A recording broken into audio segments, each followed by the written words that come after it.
let's head over to Neptune's spatula. Here's the first mistake.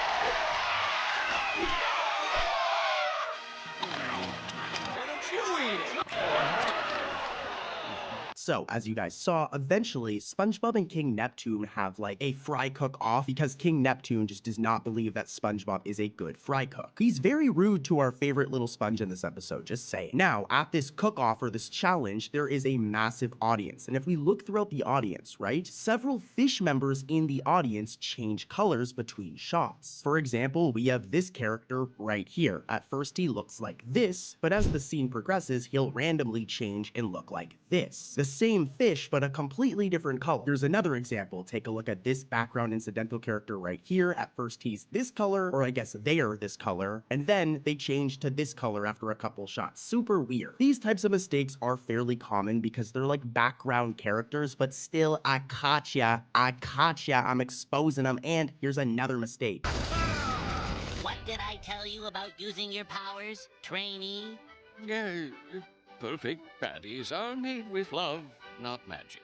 This is another weird one where we have some color changes going on. It's not as bad as the last one, but when SpongeBob is speaking to Neptune in the kitchen at the end, look, the walls are light blue instead of the teal that the walls are in all of the long shots of the kitchen. Normally, the walls look like this. They have this teal color only in the long shots, but then when SpongeBob's talking to Neptune in the exact same location, they're now like a light blue or something. Kind of a nitpick, but you know, the color of a wall doesn't just change randomly in a matter of seconds. You know, Mr. Krabs maybe did a new paint job, but I doubt it. This was definitely a mistake. And here's another one.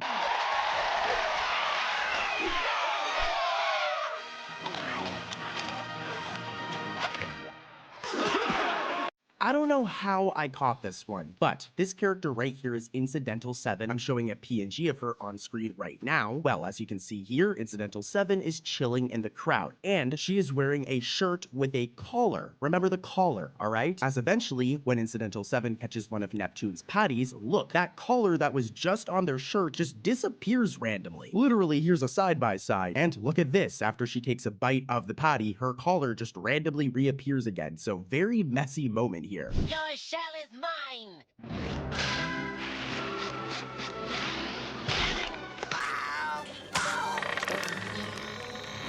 Coming in next is the episode Tea at the Tree Dome. Here's the first mistake. 4 stingers.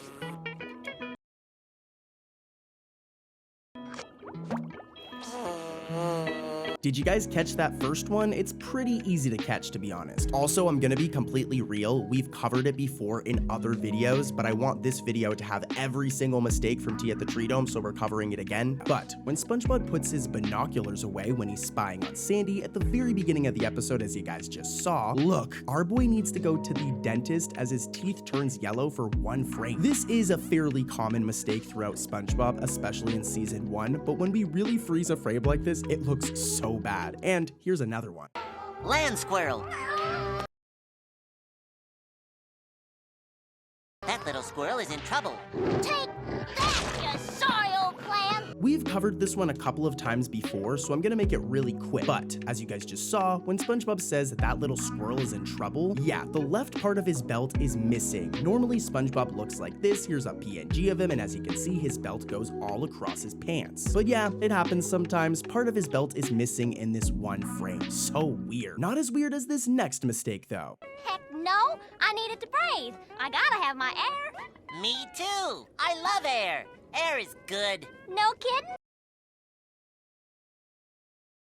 Why, air's my middle name. Okay, so for this one to really make sense, let's take a look at our girl Sandy over here, all right? Sandy Cheeks. And one thing you'll notice is that her neck, all right, is always brown. It's the same color as like her fur on her body. Now, this is a very common mistake throughout SpongeBob. It's happened a couple of times. But when Sandy says, no kidding, look, the animators incorrectly colored her neck as white for like a couple of frames, when of course it's supposed to be brown. Here's a side-by-side. Yeah, totally a mistake here. Her neck is not white. It's supposed to be brown. And here's another one from Tea at the Tree Dome. This one's interesting.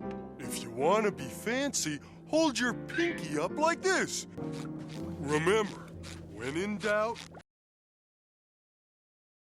pinky out. So a big thing in this episode, as you guys just saw, is Patrick teaching SpongeBob how to be fancy. And a big thing is pinkies up, all right? This is a big thing. I don't know how, putting your pinky up while drinking tea is fancy, but hey, Patrick, it's his idea. Now from here, we see SpongeBob throw up his pinky plenty of times. But in the next scene where SpongeBob and Patrick are approaching Sandy's tree dome, if we look, SpongeBob has his left hand up, and if we really zoom in, that isn't his pinky, that's his index finger, which is totally a mistake as it completely goes against the, joke here of lifting up your pinky. So really funny mistake. You can see right there, that is not his pinky. I know it's kind of blurred because this is an old episode and I'm zooming in, but that's an index finger and totally a mistake. And here's another one.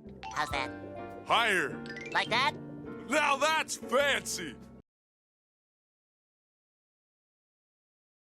They should call you SpongeBob Fancy Pants! Yeah, this one's just like the last. It has to do with SpongeBob and him holding up his pinky, which, as I've mentioned, is a big gag in this episode. So, when Patrick tells SpongeBob how to be fancy, he lifts his right hand pinky finger up right here, as you can see. Right hand pinky finger. Now, from the front view, this view right here, the pinky is shown on the left side. Remember this. And from the back view, it's shown on the left side instead of the right. And it looks like SpongeBob is holding up one of his middle fingers instead of his pinky, which is kind of a mistake. With this one, you can tell they just kind of messed up with the angles of this scene. Some of you guys might not really get what's going on here, but yeah, totally a mistake. Let's move over to one that's a lot more clear. This next mistake is blatant.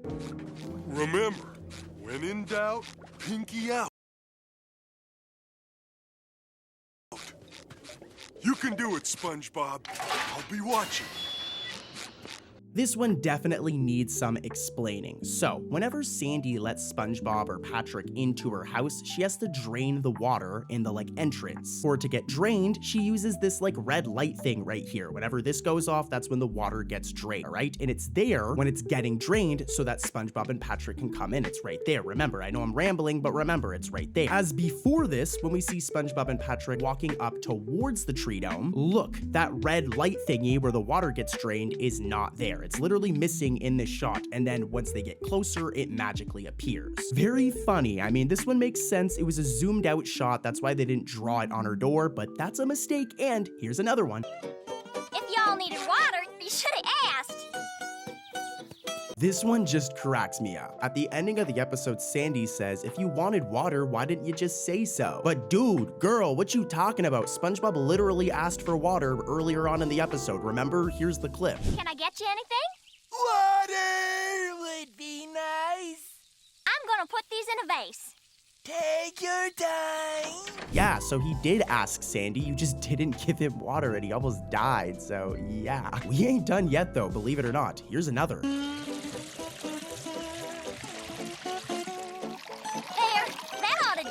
And last but not least for Tea at the Tree Dome, this one is hilarious. So as you guys just saw, SpongeBob is seen rehydrated, all right? He's all refreshed now. He isn't dying anymore. But if we look closely, there isn't any water in his air helmet yet. He just starts looking like this as Patrick is getting filled up before SpongeBob himself actually gets filled up. So yeah, this is the worst mistake of the episode, to be honest with you guys. Next up, we have a very special episode of SpongeBob. I mean, it's literally the first episode ever Help Wanted. Here we see Bikini Bottom, teeming with life, home of one of my favorite creatures, SpongeBob SquarePants. This one's a big deal, and I don't think I need to tell you guys why. I mean, it's the debut of our favorite annoying little sponge over here, SpongeBob, and all of our other favorite Bikini Bottom characters. But I hate to do it, guys. I gotta do what I gotta do. We're gonna be diving into mistakes, and this episode has 10 plus, so here's the first one.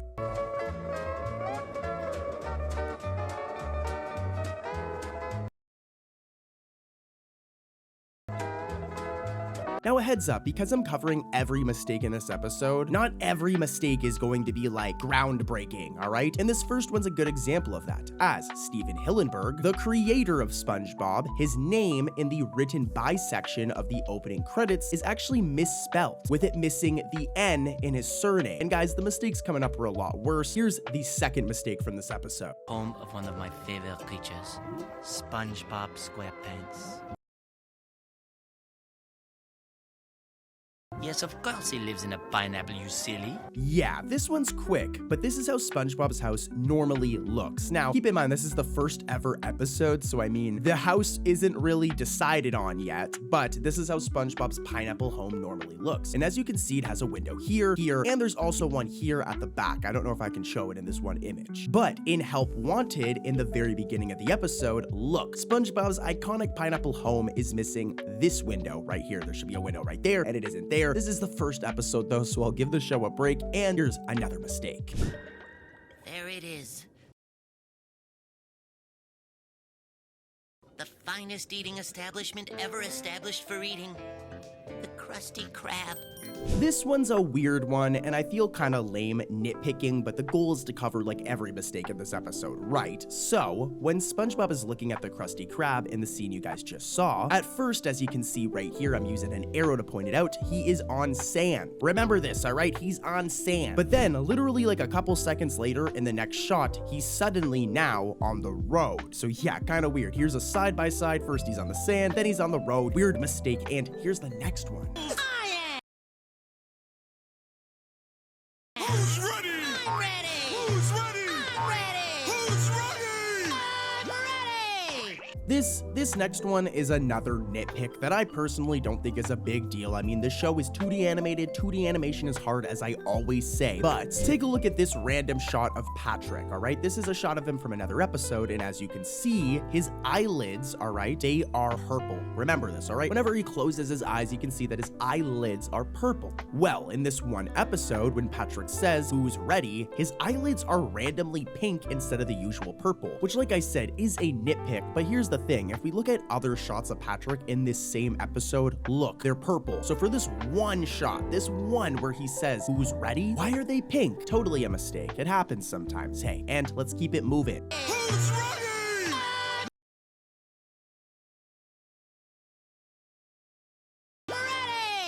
Okay, so this one's actually pretty bad. The last two were, you know, they were all right mistakes. So, as you guys just seen, we have that shot where SpongeBob is going, "I'm ready," his catchphrase. And the last time he says it, look, as his collar actually turns red randomly, and it's not supposed to be that color. That's, yeah, that's a mistake. And like I said, this one's actually pretty bad. There's lots more coming up though, guys. Here's the next one. Hey, please! Don't stay seated and out with their heads out the window!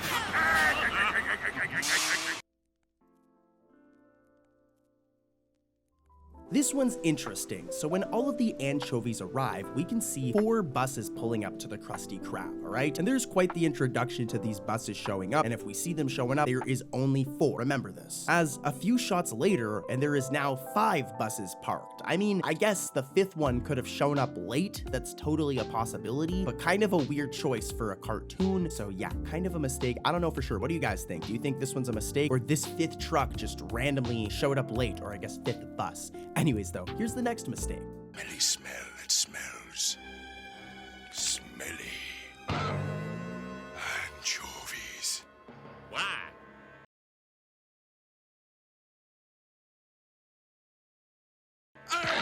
Okay, you need the eyes of a hawk to catch this one. But when Mr. Krabs yells anchovies, the top of Squidward's mouth is like separated with a line. We really have to zoom in here. It happens specifically when Mr. Krabs says anchovies, and yeah, that's not supposed to look like that. Squidward, I'd go to a doctor, man. That's totally a mistake. And here's more. Please, quiet!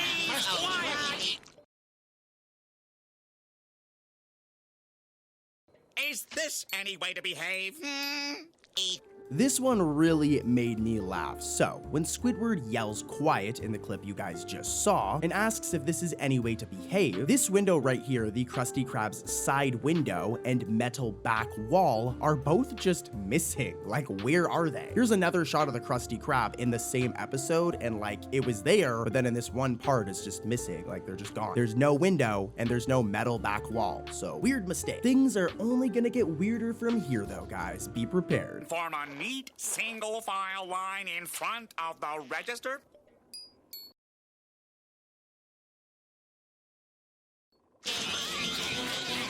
Alright, so take a look at the inside of the Krusty Krab. This is from a more modern episode of SpongeBob, just so you guys can get a widescreen look. And something you'll notice is that there's always this order here sign right here in Squidward's like cashier station. It's right above the ordering boat that Squidward is always standing in. Well, in Help Wanted, when the anchovies are absolutely tweaking and freaking out and are picking up the ordering boat, look, that order here sign that's supposed to be right here is nowhere to be seen. I mean, it's not that big of a deal, as a lot of these mistakes are. They're not that big of a deal, but it's really funny to catch. And now whenever I rewatch this episode, I'm always gonna see this mistake. But yeah, let's keep it moving. Here's another one.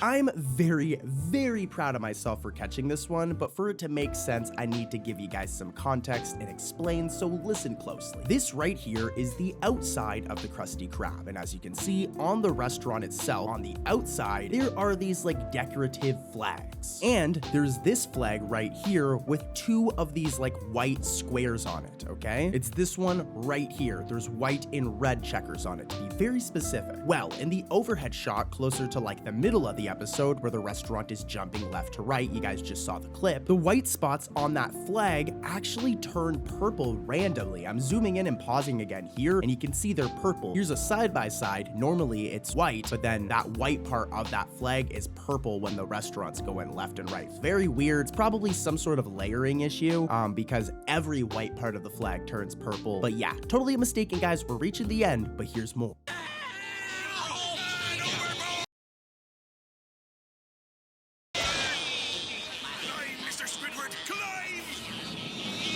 This one is probably one of the weirdest mistakes I've ever covered because of how random it is, and it's very weird, okay? But when Mr. Krabs and Squidward hit this pole in the clip you guys just saw, this random frame of what looks like to be the alternate or inverted background for the credit just randomly appears. It goes back to normal, but you'll notice like right when they hit it, the frame just changes to this for a second. You still see the anchovies, and then it goes back to normal. It's so weird. I'm actually gonna play it again in slow motion. Yeah, take a look at this real quick.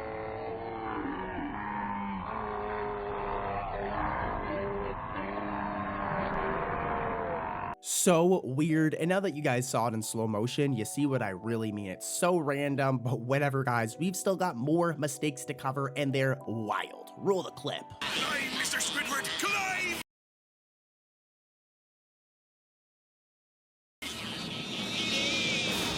I wasn't lying about the next mistake being a wild one, as when Mr. Krabs says, "Climb, Mr. Squidward, climb," Squidward's upper teeth are purple. I don't even think I need to show you guys. Normally, Squidward's teeth are not purple, but in this one shot, they're purple, and just what? What is going on in this episode? It's the first one, so I'll give them a break, but guys, there's more. Here's the next one.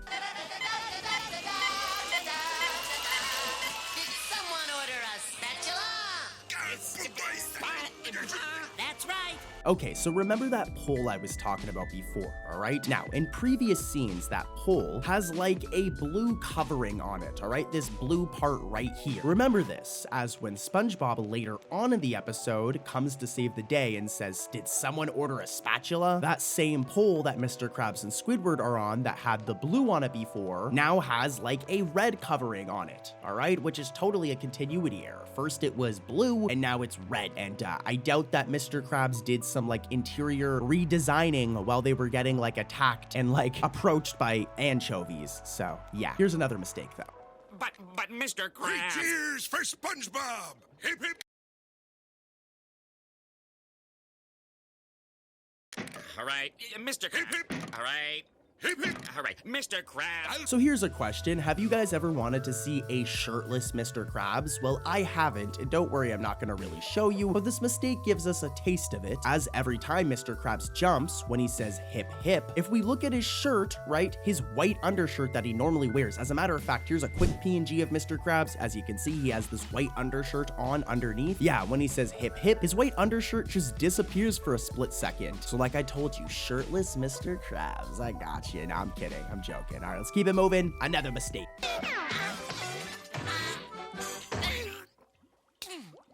Fella, When do I start? This one's weird and I don't really have an explanation for it. There might be some joke I'm missing, but when SpongeBob says, so, when do I start after being hired, the screen just randomly shakes for a split second. This is another one where you kind of need to see it in slow motion, so I'm gonna play it in slow motion with the audio. Take a look at this.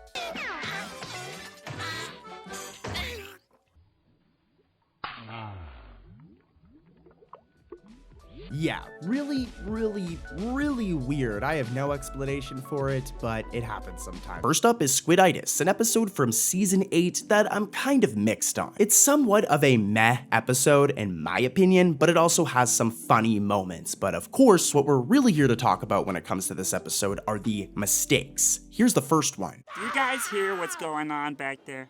Yes, and I'm very puzzled. So am I. In fact, I might even be a little concerned. Sorry, I think I might be coming down with something. Coming down with something? I refuse to be served by a sick fry cook. Me too.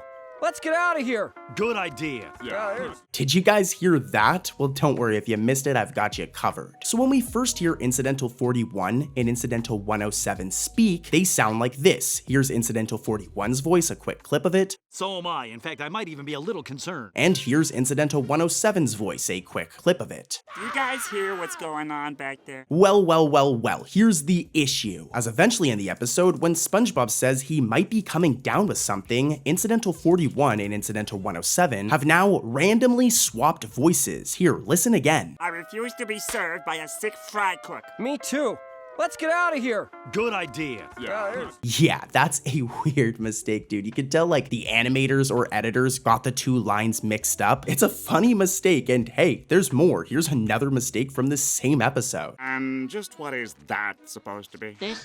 Oh, it's a number 2. Krabby Patty with cheese, medium drink, regular. Not that. The thing on your face. Were you guys able to catch it? Well, SpongeBob says that the order for table 3 is a Krabby Patty with cheese, as you just heard. But let's actually take a look at the Krabby Patty, as there ain't any cheese on that thing at all. There's no cheese. Like, I like cheese and it's missing. The only thing on that patty is lettuce, resulting in this weird mistake. I mean, SpongeBob literally says that it's a Krabby Patty with cheese, but I guess the animators forgot about this, as when they drew the Krabby Patty, it does not have any cheese. Now I'm kind of hungry. Okay, let's stay on track. Let's head over to another episode. You will not believe some of the mistakes coming up, guys. Stay tuned. Next up is Face Freeze, another episode from season 8 that in my opinion is actually kind of spooky. We're gonna get into the mistakes, but take a look at some of these scenes of SpongeBob and Patrick changing their faces around. Like I said, we'll get to the mistakes, but just some funny clips first.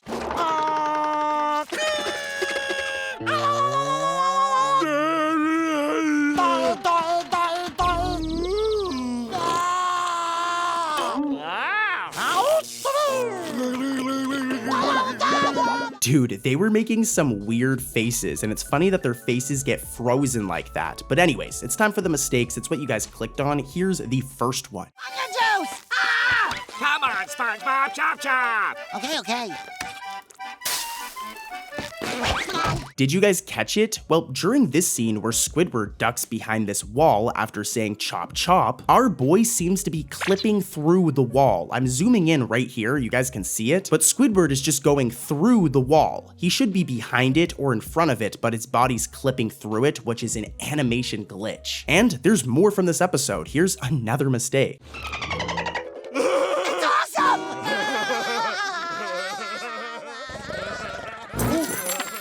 Sound? It's the sound of me money being flushed down the toilet! SpongeBob! Why aren't you man in the fryer?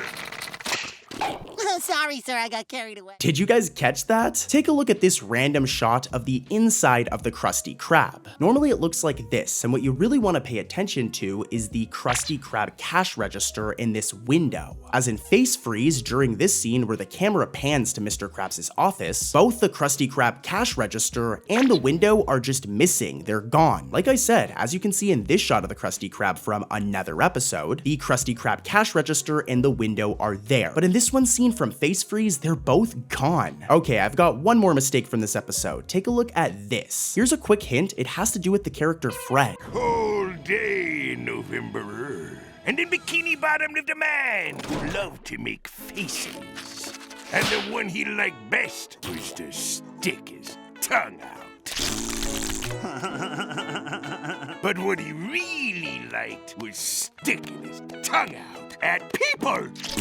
Only hardcore SpongeBob fans will even catch this. But normally Fred, in any other episode, here's a random shot of him, he looks like this, with his lips being the same color as his skin. But for some reason in this episode, they're like the same color as his limbs and dorsal fin, which is totally a mistake. Like I said, normally Fred looks like this, more specifically his lips look like this, but in this episode it's completely off and they look like this. Crazy, man. Let's keep it moving though and head over to another SpongeBob episode. Let's go back in time and talk about a classic episode from the early days of SpongeBob. I'm talking about Patty Hype. What a nostalgic episode, but guys, I'm sorry, I'm gonna ruin your childhoods. This episode has a lot of mistakes. Here's the first one.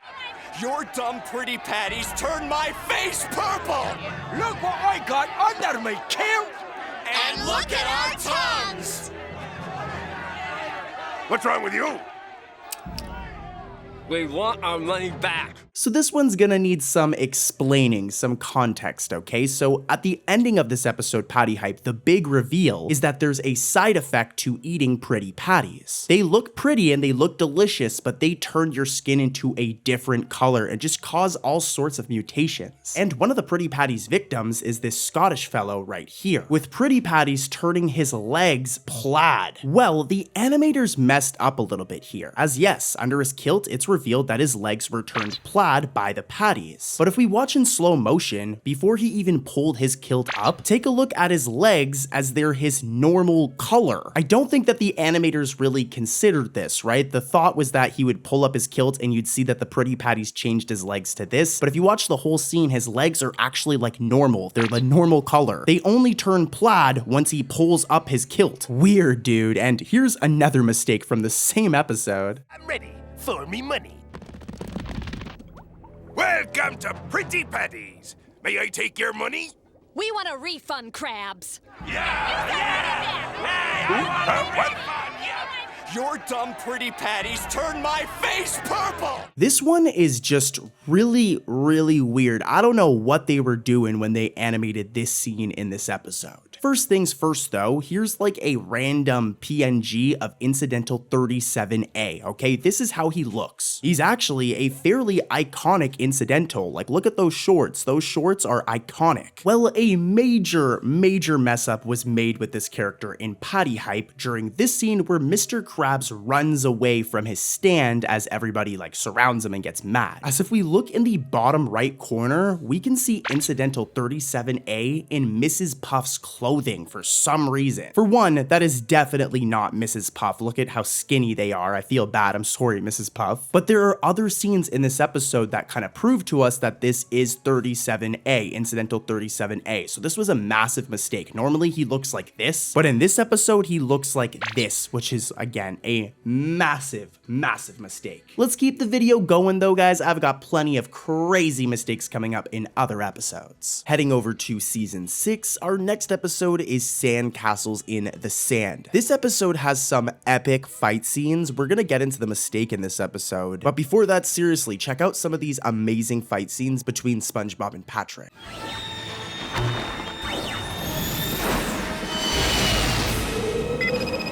Let's have some real fun.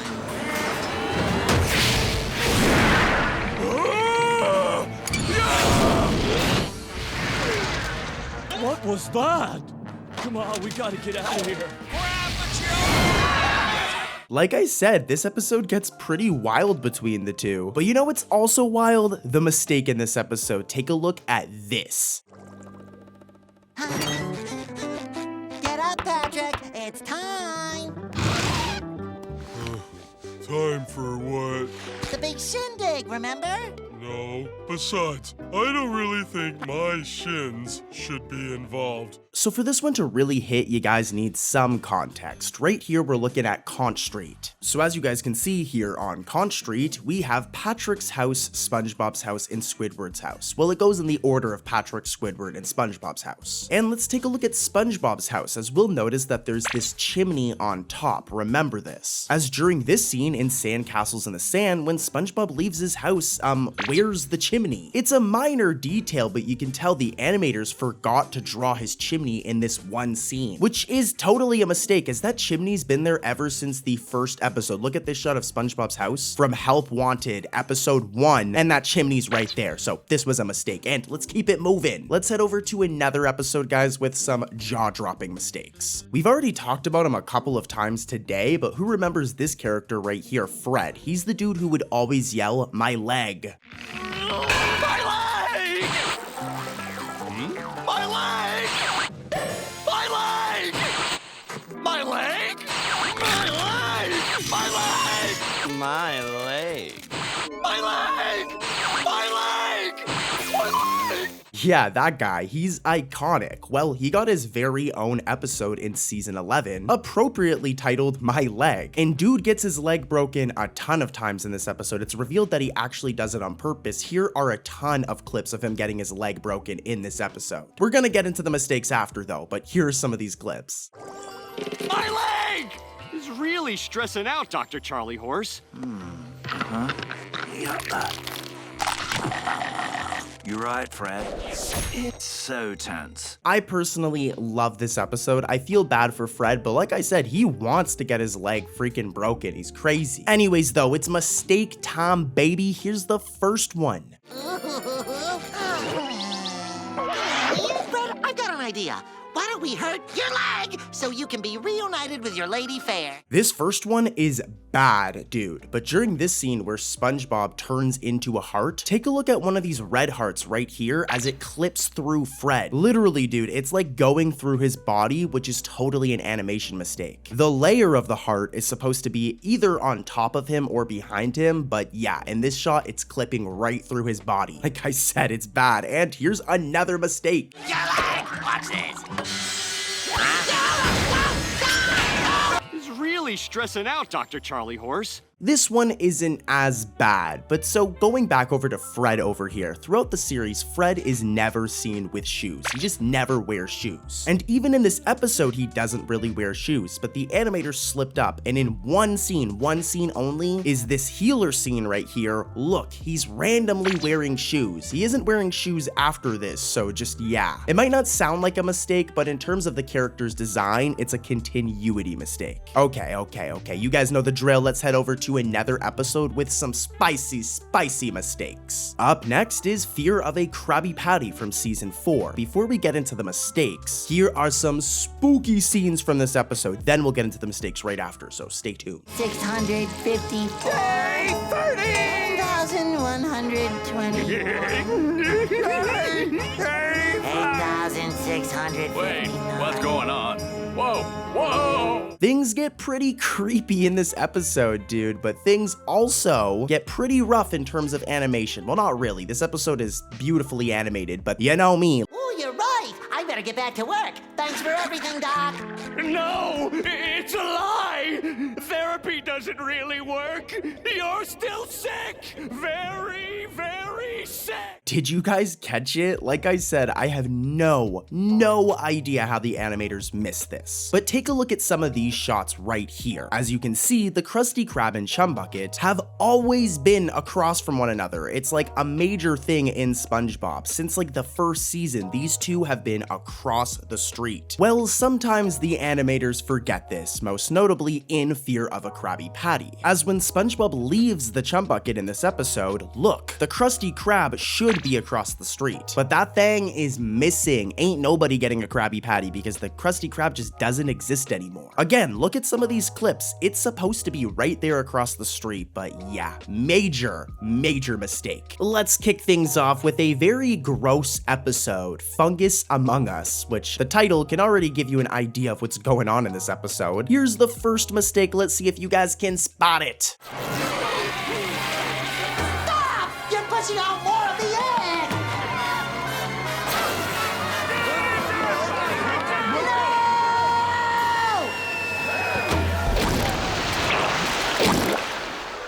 Did you guys catch it? Well, the mistake revolves around this incidental right here, this background character known as Fancy Fish. Now, normally with incidentals, they have like a skin color and then they wear clothes. But the clothing is never like the same color as their skin, right? Well, if we take a look at Fancy Fish as they're jumping onto SpongeBob, his skin is actually the same color as the sleeves of his shirt, which is totally a mistake. As like I said, right? Like the clothing is never the same color as the skin of these characters, or else it would make it look like the clothing is their skin. So by SpongeBob's rules, this is totally a mistake. And guys, here's an even worse mistake from the same episode. They show up every day of the week, clean and disease-free. Sorry I'm late, Mr. Krabs. SpongeBob SquarePants returning for duty, sir. This one's a quick one, but when SpongeBob says, SpongeBob SquarePants returning for duty, sir, take a look at this dork's sleeves, as they're colored yellow instead of white. I don't think I need to explain this. Here's a random shot of SpongeBob. Normally his sleeves are white, but in this scene, they're yellow, which is totally a mistake. And there's more, another mistake in this episode. Look at this. Who are you people? I wanna go home! You are home, SpongeBob. You just need to stay in this bubble until the ick clears up. Where's my snail, Gary? We've taken care of your pet. Last one from this episode, but after SpongeBob gets literally kidnapped from the Krusty Krab and is put into isolation, he says, "Where's my snail Gary?" And if we look at his clothing, look at his side belt, it's missing. Normally SpongeBob's belt goes like all around him, but in this one shot, the side part of his belt is gone. The animators just did not draw it. Hey, mistakes happen, and guys, we've got plenty more coming up, mistakes you don't want to miss. I know, you guys primarily watch our videos for SpongeBob, but guys, The Loud House is really good. It's also made by Nickelodeon, and the show is really connected to SpongeBob. So don't click off yet, guys, please. I promise we're gonna get back to SpongeBob, but you don't want to miss these mistakes in Along Came a Sister. It's a good episode, but the mistakes are bad. Hey, Frank! Frank! Over here, buddy! So cool! Now, before we pack up, I need a volunteer to look after Frank this weekend while I'm out of town. For this one to make sense, you guys gotta know who these characters are. This guy right here is Frank, and this is how his eyes look, alright? Yellow with black pupils. But during multiple scenes, for example, this one right here, Frank's eyes are just completely black, like the animators were too lazy to give them the regular color and just gave him entirely black eyes. It's pretty rough, and here's another mistake from the same episode. Now, before we pack up, I need a volunteer to look after Frank this weekend while I'm out of town. Please, Mrs. Jones, me! Lincoln! Yes! Way to go, Lincoln! You probably caught it yourselves, but this one's an audio error, as during Clyde's line, "Way to go, LinkedIn," if you look at Clyde, his lips don't actually move when he says this. The audio comes out, but his mouth just doesn't move. Okay, we're going back to SpongeBob, guys. I know it's what you want. Let's head back to Bikini Bottom, baby. Let's jump into season 7 of SpongeBob, starting with the episode I Heart Dancing. This episode definitely ain't good, but it also isn't bad. I'd say it's more of a mid-episode. What we're really here to talk about, though, is this mistake. Take a look at this. Let's move on to our first dance lesson. I want you to moonwalk on this treadmill while I read this entire... Did you guys catch it? It has to do with these portraits of Squidward hung up in his house. There are at least 3 of the same picture, okay? And the issue is that the background of those pictures change. First, they're purple, as you can see in this shot. But then there are multiple times where they change to green, making for an interesting mistake. I mean, the background of the pictures isn't gonna randomly change. That was 100% a coloring error by the animators. I mean, just look again. In this shot, it's purple, the background, but then in this shot, it's green. Let's keep it moving though. Here's another mistake from this episode. There are a lot in this episode. Listen, you pea brain, we are gonna keep working on your routine until you get it right. And I don't care how long it takes. Now watch closely.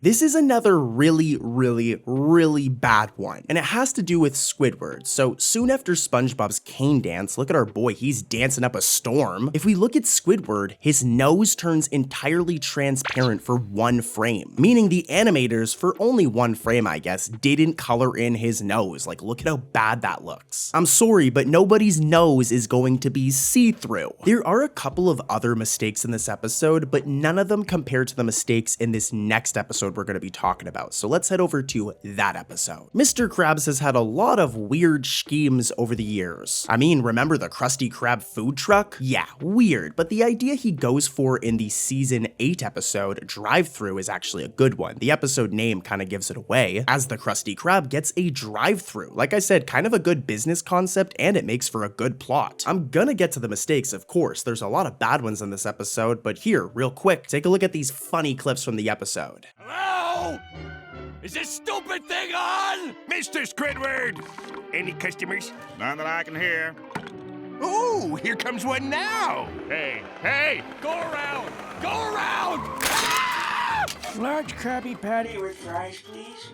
With fries, got it. This is a really good episode, and it's one of the last few good episodes before SpongeBob got really bad back in season 8. Here's the first mistake, though. I know that's what you guys really want. Thanks again for taking us to the Krusty Krab, Dad. Yeah, Mom never brings us here. Anytime, kids. What the? Careful now. Hey, you guys put in a drive-thru. We did? Great. Did you guys catch it? As it has to do with the design of the Krusty Krab. During the beginning, when this fish is driving around the Krusty Krab, something is missing. Here, I'll give you guys a chance to figure it out again. Look at this shot of the Krusty Krab, look at it, and now look at this shot from Drive-Thru. You guys probably got it now, but the antenna, which is normally here, is missing in Drive-Thru. Here's another mistake. I'll have 3 large Krabby Patties, Krabby Fries, a Krabby Cola, and 2 extra large orders of Krabby Rings. Is this toothpaste?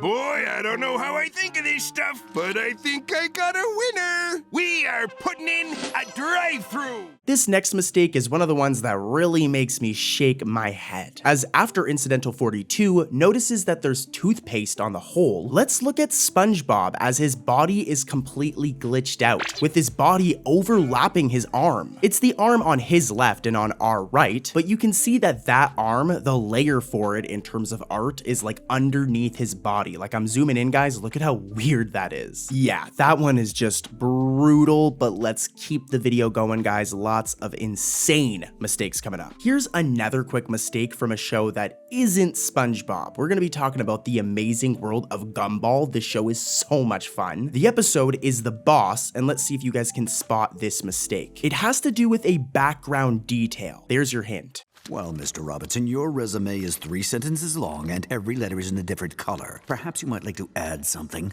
I've got excellent communication skills. Clearly. Were you guys able to catch it? Well, if not, I got you covered. Let me help you out. So in this scene, when Mr. Shinex is interviewing Rocky, there's a plaque in the background that's supposed to say operating. Now, operating is spelled O-P-E-R-A-T-I-N-G. But if we look on this actual plaque, it's misspelled. Again, this is how operating is supposed to be spelled, and then they just completely butcher it right here, making for a really funny mistake. And let's keep it moving and head over to another episode. Let's go, gang. The next mistake we'll be talking about is good old what's-his-name, and we're gonna dive right into it, but first, here are some hilarious clips from this episode. You don't want to miss these mistakes, though. They're really bad, so hang tight. Meaning, if you call the customers by their name, they keep coming back to spend more of them greenbacks. So I want you two to learn the names of every customer. I have an important life to live, and it doesn't include chattering with you 2 ninnies. I thought you might say that, so I decided to turn this into a contest. Come on, guys, you had to catch that one. If you didn't, though, let me explain. So in the one scene where Mr. Krabs talks to both SpongeBob and Squidward at the same time, if we watch during this frame, one of his hands is just missing. Like, where is that dude's hand? He needs those hands to count all of his money that he's obsessed with, so yeah. Major mistake here, and here's another one. Holy sea cow! That hooligan ran a stop sign! Stop! Thief! You know that guy? Hardly. He stole my wallet. What? That makes him a dual offender. Let's get him. Yeah, this one's gonna crack you guys up a little bit. So as you guys just seen, the Bikini Bottom police are against littering, alright? It's like a crime. Like, they go to chase down Squidward, but look, if you actually watch, the cop technically litters himself by dropping his donut on the sidewalk before chasing Squidward. So this dude right here, hypocrite. Major hypocrite. What's he talking about? You literally just littered and threw your donut on the ground. A perfectly good donut, by the way. Yeah, like I said, this one was funny. This one actually made me laugh a little bit. I love when SpongeBob dives into like the backstory of Mr. Krabs, and that's exactly what happens in season 4's Shell of a Man. We're gonna get into the mistakes, but take a look for yourself. The plot's pretty interesting. Are you sleepy? Mr. Krabs! I don't smell his pulse. Don't look at me! Mr. Krabs, Leave me be! you're alive and naked. It's true. I've molted. What? Go give the episode a watch after you're done watching this video, of course. Like, don't click off of this video, but after you're done watching this video, go watch the episode. For now, though, here's the mistakes. Perfection. Is number 5's order ready yet, SpongeBob? Just a second, Squidward. Well, Krabby Patty, it's time for you to go now. You grew up so fast. I promised myself I wouldn't do this. Just take it, Squidward. Take it away. So at the beginning of the episode, we get order number 5, which of course is a good old-fashioned Krabby Patty. I personally want one right now. At first, it looks like this. Remember this, all right? It looks like this. But literally, in the next shot, look at it now, as it looks like very different. It looks like almost an entirely different Krabby Patty. A very weird continuity mistake. I mean, first it looks like this, now it looks like this. So now that I think about it, I actually don't want a Krabby Patty anymore, especially if it's just gonna change. We ain't wasting any time today. Let's jump right in with our first episode, Once Bitten, and talk about this crazy mistake. I'm gonna roll the footage. I wanna see if you guys can find this one. Gary, I knew you weren't disease-ridden. You still love me? Good old Gary's back. Pretty weird, huh? Well, if you didn't catch it, I got you covered, don't worry. So, during this scene where SpongeBob says, "I knew you weren't disease-ridden," take a look at Incidental 27's shirt. More specifically, the sleeves, as at first it was purple, but for this one spot, it just randomly turns blue. I'm sorry guys, but your clothing doesn't just randomly change color. First his sleeve was purple, now it's just randomly blue. The animators messed up. And to make things worse, it changes back to purple again. But alright, here's another mistake from this episode.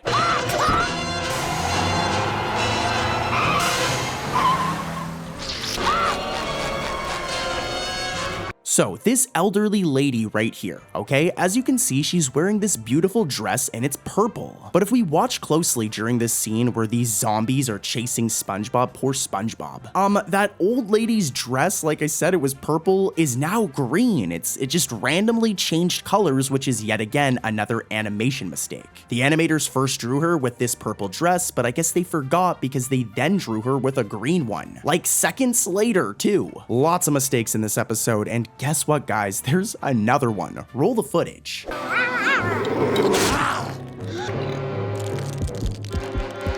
Gary, how could you? This is definitely the worst one in this episode. This one's just bad. So, when SpongeBob says, "Gary, how could you?" Take a look at his legs. Well, you can't because SpongeBob's legs are missing. We only know this because of this small sliver at the bottom of the frame or the screen, but as you can see, SpongeBob's legs should be right there, but they're not. How in the world did the animators draw SpongeBob without his legs? Crazy, dude. But let's keep it moving, guys. You won't believe some of the mistakes that are coming up. Let's head over to another episode. This job stinks.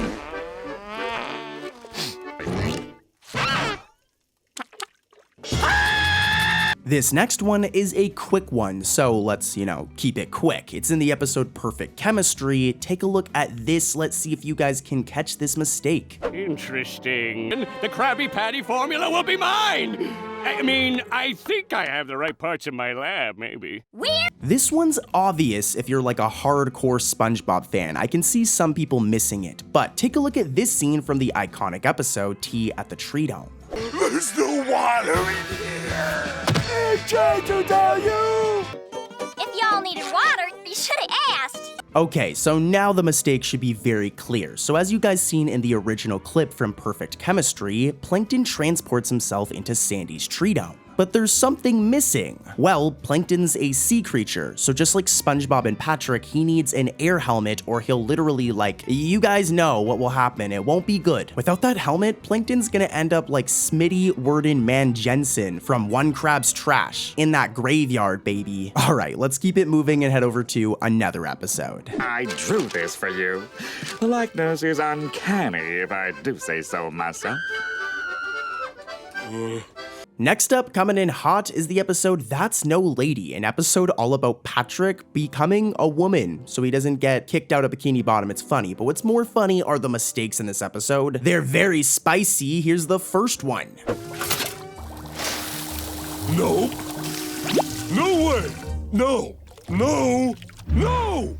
Were you guys able to catch it? Because if you look at Incidental 37A's eyes over here during this scene where Patrick shouts no, his eyes are looking pretty goofy. Those eyes are tweaking. This dude's bugging. Yeah, Incidental 37A's eyes are misaligned, which is a really bad animation mistake here. And guys, here's another one.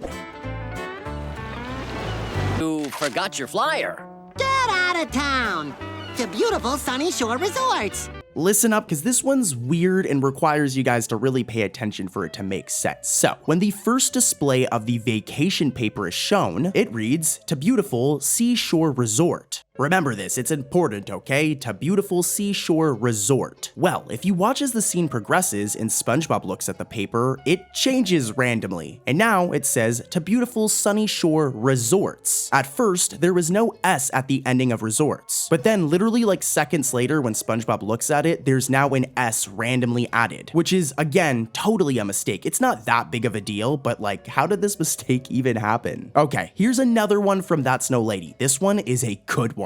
Must have something to do with this disguise. I can't wear this any longer. Or if you reveal your secret identity, you'll have to leave Bikini Bottom. As I mentioned before, a big part of the plot of this episode is Patrick dressing up as this beautiful woman. And as you can see, he rocks this green skirt right here. My boy's dripping. Or I guess my girl's dripping. Well, if we watch during this scene, when Patrick is crying over his new identity, that green skirt actually turns yellow for a fraction of a second before changing back, which seems to be more of an animation glitch. I don't think the animators did this. I think when rendering this episode or something, it glitched out and it turns yellow for just a fraction of a second. It's still technically a mistake though. And guys, we've got more, so don't click off yet. The mistakes coming up are unbelievable. Patrick, Ernie's gone. No, he's not. He's everywhere. You know, with all of the criticism that Camp Coral gets, I'm not surprised with how many mistakes are actually in the show. It is weird though, considering it's 3D animated. I say this all the time, 2D animated shows, guys, have way more of a chance of having mistakes because it's drawn digitally, whereas 3D animated shows are 3D models, so it's weird. But anyways, the episode is Pricky Pests, and here's the mistake. Let's see if you guys can spot it. Take a look. Good night, SpongeBob. Good night, Patrick. Good night, Ernie. Now, to be honest, this one's very minor. It's not that big of a deal. It's not gonna blow your brain like some of the other mistakes I'll be covering later on in the video, so stay tuned. But when SpongeBob tells Ernie good night, take a look at Patrick's mouth, as both SpongeBob and Patrick's mouths move to SpongeBob's line, but if you listen, Patrick doesn't actually say anything, so his mouth moves despite Patrick saying nothing. Literally nothing's coming out of that mouth, so I don't know why they animated his mouth to move. It was most likely a mistake. Hey, like I said at the beginning, I was honest, it's not that big of a deal, but this next mistake we're going to be covering in another episode, that you don't want to miss. The Season 4 episode, Squidtastic Voyage, is a pretty fun episode, with SpongeBob and Patrick going inside Squidward's body. Take a look at some of these scenes, and then we'll get into the mistakes. As long as someone competent is behind the wheel. What's that? Shrink. I do have a lot of issues. Yeah, I really enjoyed this episode personally. It's a good one. But what I did not enjoy are the mistakes in this episode. I doubt the animators like them very much either, or Nickelodeon. Let's see if you guys can spot them. Now's my chance to try out my new invention. Up. Reporting for guard duty. Okay, listen, because this is another like complicated one where you guys need to pay close attention. So in this first scene where the submarine is unveiled, we can see that the submarine is standing up on this like open platform. Okay, remember this, and look at the background. Okay, remember how all of this looks. This is the room where the submarine sits. Well, is it? Because it randomly changes. As later, when SpongeBob is guarding the submarine, the entire environment in room has changed. It's no longer up on an open platform, and it's now just in this room. Here's a side-by-side so you guys can see. It's kind of a weird mistake, but it's still a mistake. And here's another one from this episode. Always wanting to do it the hard way.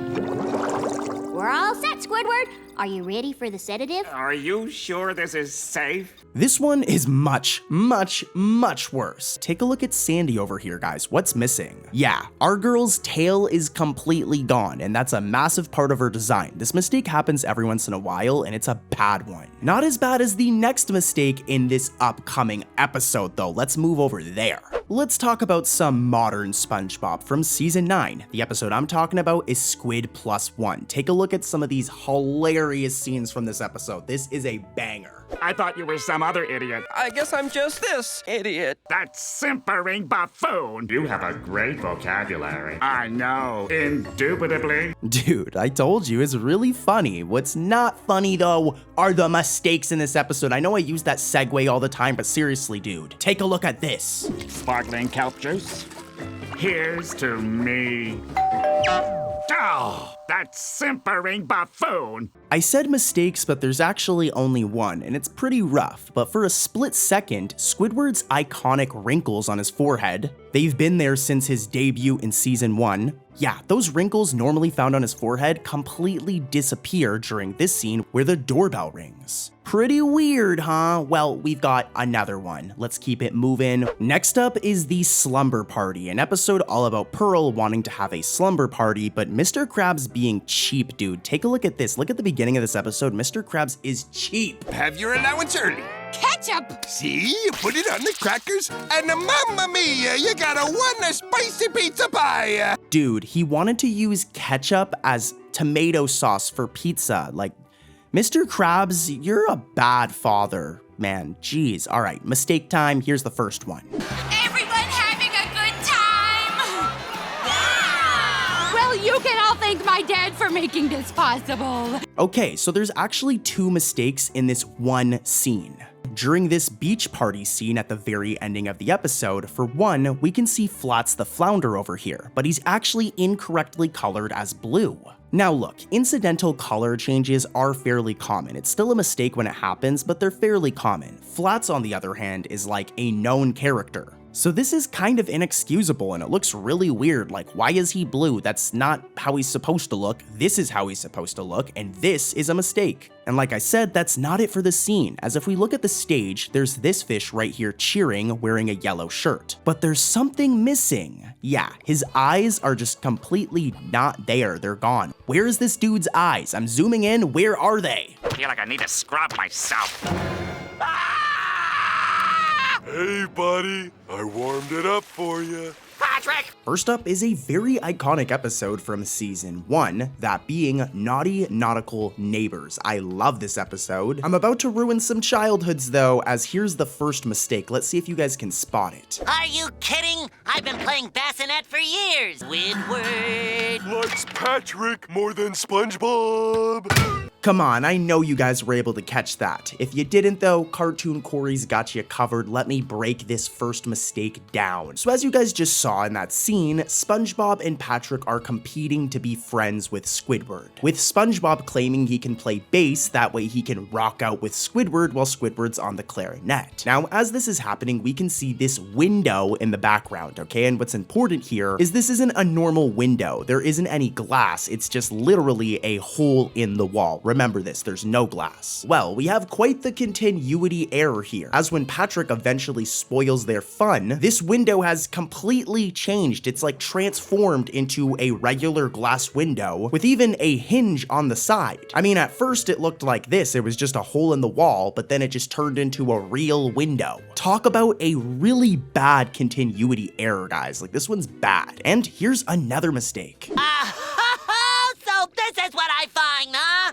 My best friend best friend, and rubber bath toys! This one is admittedly not that big of a deal, but it is still a mistake. So, in this scene where SpongeBob catches Squidward and Patrick in the bathroom, like in the bathtub, we can see this sailboat toy in the bathtub. Now, just as SpongeBob says, "So this is what I find, huh?" This sailboat glitches out for a second and turns blue. Again, it's not that big of a deal, but it's not supposed to do that. This was like an animation glitch where it flashes for a second. Here's it again really quickly in slow motion. Weird, right? Like I told you. Let's move over to another episode though. These upcoming mistakes are really going to be unexpected. Be prepared, guys. Fresh jellyfish jelly coming right up. Typical. Next up, we've got a very quick mistake from the Camp Coral episode, Quest for Tyre. I'm gonna keep this section quick as I know a lot of you guys like SpongeBob over Camp Coral. Here's the mistake though, take a look at this.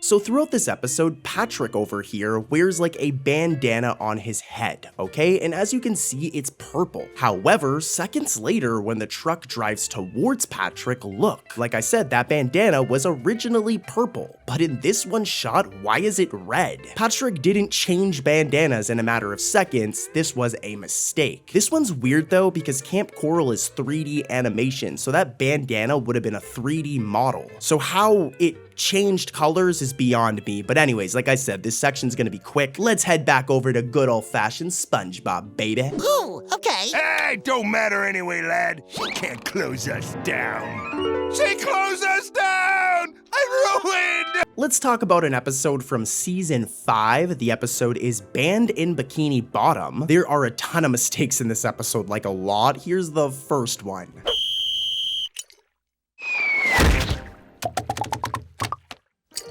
Look at this wild hooligan. This one requires you guys to really pay attention, so listen closely. This character right here is Miss Grustlepuss. She has a very big role in this episode, as she's the one who bans Krabby Patties from Bikini Bottom. Anyways, though, as you guys just saw, when Miss Grustlepuss over here blows her whistle, we can see that the whistle is connected to this black lanyard around her neck, alright? It's like a necklace, and the whistle's attached at the end. Remember this, you can see it right here, as in the next scene, like seconds later, when we see her again, everything has changed. Her whistle is no longer connected to a black lanyard, and it's now randomly connected to the thread of her shirt. Again, without the lanyard's just gone. Here's a quick side-by-side, like look at how different it is. This happens in a matter of seconds and is totally a mistake, guys, and here's another one from this episode. This one's worse.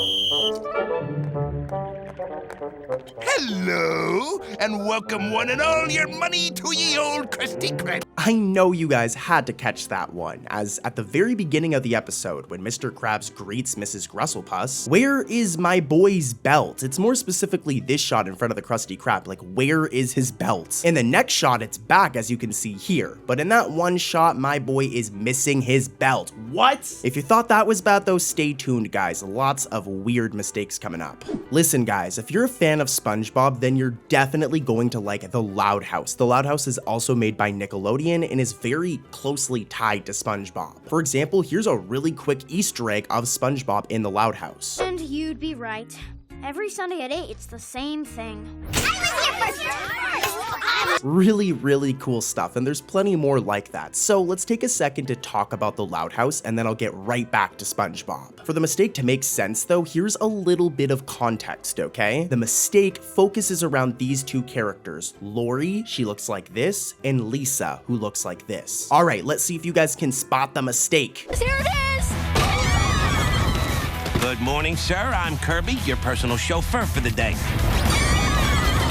Did you catch it? It's really bad. So in this scene, when all of the sisters are running out of the house, if we pause at this frame, we can see that those two characters I mentioned, Lori and Lisa, are completely missing their bodies. I'm zooming in, you can see it here, those bodies are not there. They were just drawn as floating heads. How in the world do you forget to draw a character's body? I guess it's because of the type of shot it is, where there's a ton of characters on screen, but yeah, pretty bad. Let's head back over to SpongeBob though.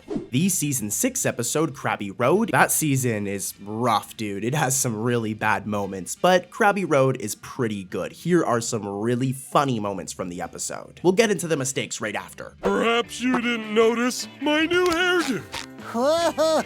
What's this? Dude, the idea of SpongeBob, Plankton, and just everybody starting a band is hilarious, and some of their outfits is just so funny. Look at Plankton, he looks like a classic rocker. Anyways though, it's mistake time, baby. Let's get into these mistakes. My perfect dream body.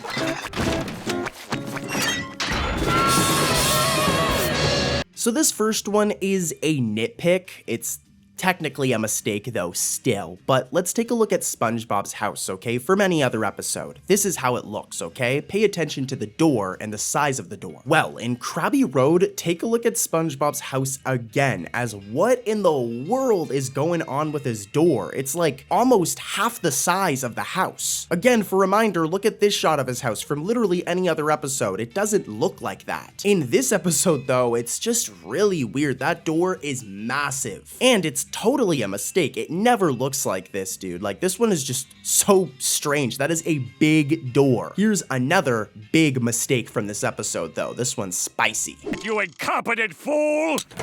Yes, the Krabby Patty formula is mine! I mean, we'll have a great time!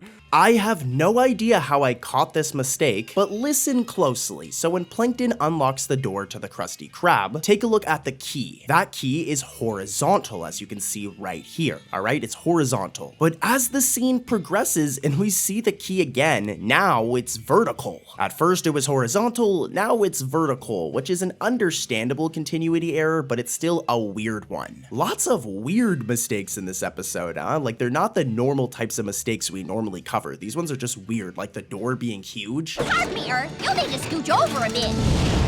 Woo! Bad meteor, bad! The season 13 finale episode, Sandy Help Us. And your boy Cartoon Corey has already found a mistake. Take a look at this. A giant meteor is headed straight for Earth. You're the only one that can save us. You can count on me, sir!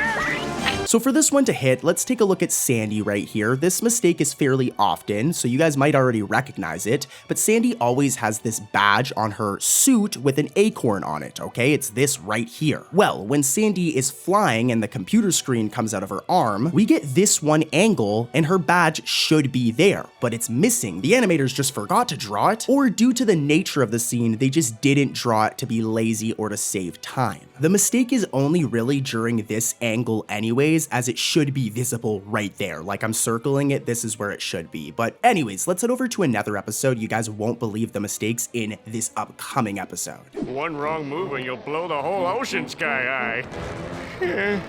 The good times never last. Let's head back over to season 13. The episode is Karen for Spot. And here, take a look at this first mistake. Let's see if you guys can catch it. Oh, I'm still a little mad.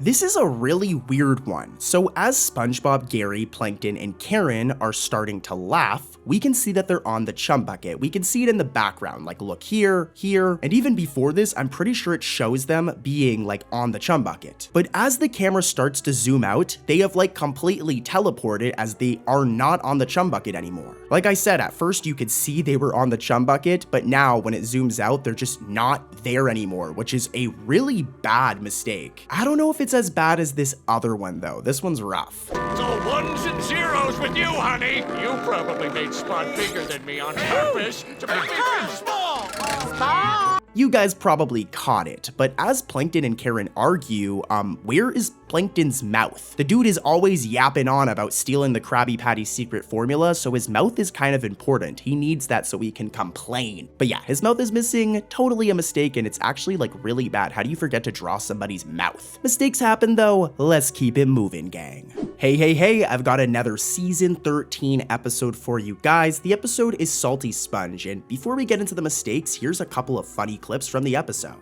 Still better than working with SpongeBob. You just gotta look tough. I don't feel tough, Mr. Krabs. Now, This one's a good one, as it's really cool to see nostalgic references like this, like the Salty Spittoon first premiered or debuted back in season 1, 2, or 3, I'm pretty sure, so that's pretty rad. What isn't so cool though is the mistake in this episode. There's only one, but take a look at this. I will get a thrill, cooking patties on my grill. Krusty. So, in this far out shot of the Krusty Krab, we can hear SpongeBob talking, but if we zoom in a little bit, and we really pay attention to SpongeBob, we can see that his mouth is not actually moving when he's talking. Here's the same clip with audio again, but we're gonna keep zoomed in on SpongeBob and you'll see his mouth does not move. I will get a thrill, cooking patties on my grill. Krusty. Yeah, that boy's mouth was not moving at all, which is a really bad mistake if you think about it, guys. Like, that's a rough one. But let's head over to another episode with an even worse mistake. I know I say that, guys, but they get worse as we go.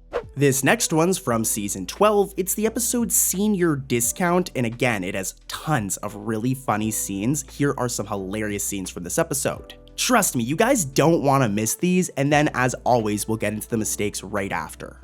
Defend the family's honor. Respect your elders! So, this dude right here is Grandpa Redbeard, and he's only appeared in like 2 episodes, Senior Discount and Grandpappy the Pirate. But in Senior Discount, they made a massive mistake with his design. Normally, with Grandpa Redbeard's design, his nose is red, just like Mr. Krabs. But in this one shot when Grandpa Redbeard is talking to Grandpa Jenkins, look at Redbeard's nose, as it's miscolored to the same color as his beard. It's like they thought when they were doing the coloring that his nose was a part of his beard. Massive mistake. And there's another one. Look at this. Vacate the premises!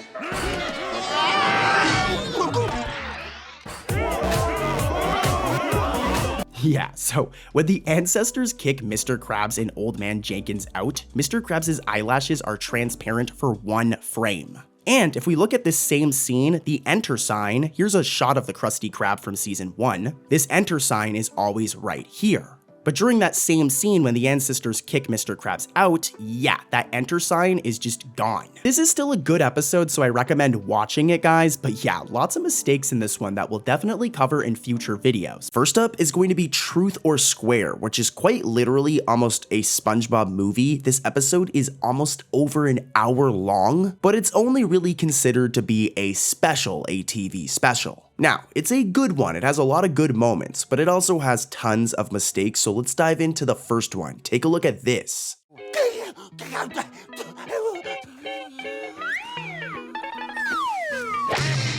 Are you okay? Did you guys catch it? It's pretty blatant, but when SpongeBob says, "Are you okay?" in Patchy's dream, the right side of this dude's pants is just transparent. It's entirely see-through, dude. Like, what? This one is a pretty bad mistake, guys. Like, the animators completely forgot to color in this part of his pants, which is ridiculous, but hold up, guys, there's more. Here's another mistake. Let's see if you guys can catch this one.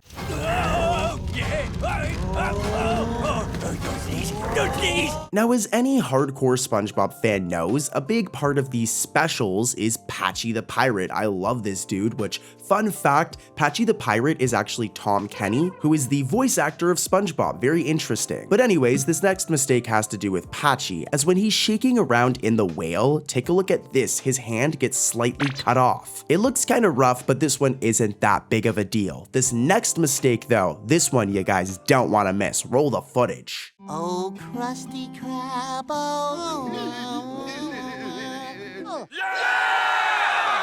Alright, so take a look at this. When SpongeBob sings "Oh Krusty Krab," look over here. We can see the path to the chum bucket. It's right there, right? We can see it. The path is right there. But during this scene near the end, where did it go? The path is just gone now. First, it was there during this scene where SpongeBob sings, but then near the ending of the episode, it's just gone.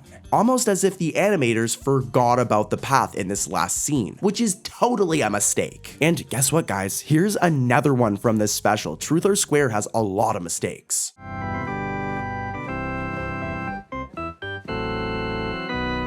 So for this one to really make sense, let's take a look at a general shot of Sandy Cheeks over here, our favorite squirrel. So as you can see, there's this patch of tan fur on her torso. And as you can also see, it normally extends to above her chest, all right? It looks like this tan fur right here. But if we take a look at Sandy in her wedding dress in this scene, the way that her fur looks is just different. The patch of tan fur on her torso just doesn't extend this time. Like, look, here's a side-by-side and I'm circling the areas and you guys can kind of see the mistake here. Not that big of a deal, but let's head over to another special, guys, with even worse mistakes. These mistakes coming up are bad. Next up is Atlantis Squarepantis, and this is personally one of my favorite SpongeBob specials. It's hilarious. They go in this like van that takes them to Atlantis. At one point they even go into a video game. I'm gonna show the mistakes, but take a look at this really cool scene of them in the video game. What's going on here? Oh, no. Ah! Dude, that's really cool. It's like really cool animation too that they did a shot like this. But what isn't good animation is the 4 mistakes in this episode. To be fair, the episode's almost an hour long, so it makes sense. But anyways, here's the first mistake. Hand to hand. How's it work? Please have a seat, and I'll explain. Now, here's how it... So just like Truth or Square, this next mistake revolves around Sandy, alright? So let's take a look at her design again. As you can see, Sandy always has this like square icon on her suit. And it's always yellow, as you can see in all of these shots, even this shot from Tea at the Tree Dome, her debut episode. Well, in Atlantis Squarepantis, when Sandy says, "How's it work?" as that square around the acorn on her suit is white for some reason. When as you guys just seen, it's supposed to be yellow. Here's like a side-by-side. Yeah, that's a mistake. And here's one that's twice as bad from the same episode. Take a look at this. Hey look, it's Atlantis. Pretty. Yeah, did you guys catch that? Because this one is like really brutal. So, when everyone is at the window after Squidward says, "Look, it's Atlantis." For one, SpongeBob's left leg is just missing. It's kind of hard to see. I'm zooming in and circling, dude. Yeah, his left leg is just gone. It's a cartoon and mistakes happen, especially in 2D animated cartoons. But how do you forget to draw a character's left leg? You know what's worse though? In the same scene, take a look at Mr. Krabs, as both of his legs are just gone. Yeah, like I said, I don't know how you forget to draw a character's legs. There's no excuse for that one, man. But let's keep it moving. I've got more mistakes from Atlantis Squarepantis. Here's mistake number 3. Itty bitty mighty mo. I pick you. Now let's go. Cower to me, fools! This next one has to do with Plankton's arsenal of weapons. So when Plankton finally picks up his weapon, as you can see, it's red. Remember this, okay? It's red. But if we watch as the scene progresses, and it gets to this point where he stops everyone in their tracks, it's now green. Here's another side-by-side. At first it was red, but now it's green. Weapons don't just change colors randomly, guys. Like, I mean, it looks cooler green, but that's not how it works. That's totally a mistake. And there's one more from this episode. This one is also pretty rough. Take a look at this. Is this some kind of joke? Ow! Listen closely, guys, as this one's kinda technical. Now, when Mr. Krabs is trying to put gas in the bus, there's no exhaust pipe, alright? This is a big point in the episode right here. There's no exhaust pipe. They're also told that the bus uses singing as its fuel. So it doesn't need gas, and there is no exhaust pipe at all in this van or this bus, right? Well then explain this, as later on we see Plankton literally climbing out of an exhaust pipe of the van or the truck, which is totally a mistake. They literally said that it doesn't use gas, so there wouldn't be an exhaust pipe on the bus, guys. This is just another mistake. This one's kind of funny too. It's like, what? But let's keep it moving and head over to another special. Season 3's The Sponge Who Could Fly is another banger special. It isn't as long, it only takes up like 20 minutes or so, but it's still really good, even despite the mistakes it has. Take a look at some of these funny scenes from the episode, and then we're gonna dive right into the mistakes. There's 3 in total, so be prepared, they're pretty rough. It's working, Patrick! I'm flying! I'm falling! Okay, baby, it's mistake time. Here's mistake number 1. Let's see if you guys can spot it. I guess I'm not meant to fly after all. Huh? Listen closely, gang, as this one is kind of confusing and you need to not only listen closely, but you need to pay close attention. So during this scene, SpongeBob's walking and we can see this little horde of jellyfish behind him, like following him, all right? I'm showing it in slow motion and circling it. Now, eventually, some of these jellyfish help SpongeBob fly and he starts lifting into the air. But remember that horde of jellyfish, right? If we watch closely, just as SpongeBob is rising into the air, that horde of jellyfish in the background just randomly disappear. They don't fly away, they don't fade out, they literally just disappear. And it looks really awkward, guys. Like, look at this in slow motion and you'll see what I mean. It's rough. You know what's also rough though? This other mistake from the sponge who could fly. Take a look at this.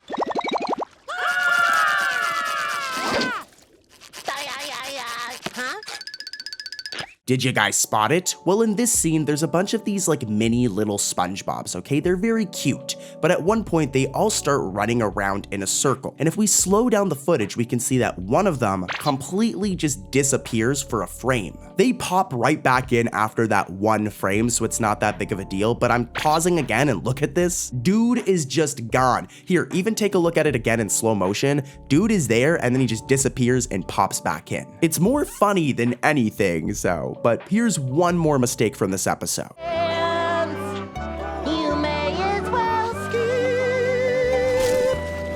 It's hilarious, but in this scene, there's a funeral for SpongeBob's inflatable pants, all right? He loved those inflatable pants so much that he put on a funeral for them. But look closely and you'll notice that there are 2 incidental 41s in one shot. Now, in the past, when I do duplication incidental mistakes, some people will like use this logic that there's multiple of one incidental. But to be honest with you guys, that's not actually how it works. There is over like 200 of these incidentals. Like, look, I'm showing the Wikipedia page. Look at how many of these that there are. Whenever they're duplicated, it is a mistake, guys. It's not supposed to happen. It's the animators being a little bit lazy. But I mean, it's understandable when you're animating a 2D show, like it's a lot of work. So I completely understand it, but just to those people who think these aren't mistakes, they are mistakes. There is only one incidental 41. So yeah, let's keep it moving. So we just covered a ton of SpongeBob specials, longer episodes that were like movies just for TV. They didn't go to the theaters or anything like that. But now it's time to talk about some actual SpongeBob movies, and I've got 2. First up is Sponge on the Run, which came out recently in 2020, which I really enjoyed, to be honest. Especially the Snoop Dogg scene. Take a look at this. It's so funny. I'm gonna summarize it for you guys, and then we're gonna get right into the mistakes. Dog. Even when I'm on, I'm off, y'all. Looking for the king, get a coach, y'all. You better leave now where you lost, dog. Now, what's gonna be interesting about these next couple of sections is that Sponge on the Run is 3D animated. So normally SpongeBob's 2D animated. This is why mistakes are so common, because 2D animation is drawn digitally, which is really hard. 3D animation, on the other hand, is 3D models. So it's less likely that there's going to be a mistake. However, there's still like a couple of mistakes in this movie, starting with this scene right here, as you guys seen. Must accept a challenge. But I just want to find Gary and bring him home. So when SpongeBob says, but I just want to find Gary and take him home, take a look at our boy's belt. Normally, as you can see in this shot, SpongeBob has a black belt, okay? But in this one shot of Sponge on the Run, dude's belt is like brown. It's the same color as his pants. It looks pretty weird and is totally a mistake. Looking at it, it might be due to the lighting or something, but I really do think somehow his belt was just brown in this shot. Weird, but here's another mistake. This one is just a blatant mess up. Various and diverse plankton. Tonight I launch evil plan number 3087. Listen closely, gang. This is another complicated one. So at the very beginning of the movie, we hear a narrator talk about all of the different characters, okay? And at one point, it shows Plankton. And as we can see on this blueprint right here, it's evil plan number 3084, okay? If we even look at the blueprint, it's accurate to the plan that he does later on. Now, as the movie progresses, and when Plankton finally goes to do this evil plan, there's a massive mistake. As you guys seen before, on the blueprint, it says it's 3084, all right? But if you listen to Plankton, he verbally calls it evil plan number 3087. So this is totally a mistake here. It's actually Evo Plan number 3084, but I guess the writers messed up and had Plankton say the incorrect line. So this was a blatant mistake here. And here's one more from this movie. I'd probably mention how he encouraged me to start up my own restaurant. You should open up your own restaurant someday. The Krusty Krab. So the ending of this movie has a lot of continuity errors, but I'm only going to focus on this first one. So there's this flashback of SpongeBob telling Mr. Krabs he should open his own restaurant, okay? And they're trying to say that this is how Mr. Krabs went on to start the Krusty Krab. But in terms of SpongeBob-like lore, this doesn't make any sense. In the season 1 episode Hooky, a very iconic episode, and again, it's from season 1, so like original SpongeBob, written by the original creator Steven Hillenburg, rest in peace. In this episode, it shows that the Krusty Krab has been around since at least 1959. No one's taken a break at the Krusty Krab since the chum famine of 59. And then, if we take a look at the episode Truth or Square, which we talked about earlier in today's video, it shows that SpongeBob was visiting the Krusty Krab as a baby in around 1986 or 1987. Would you like?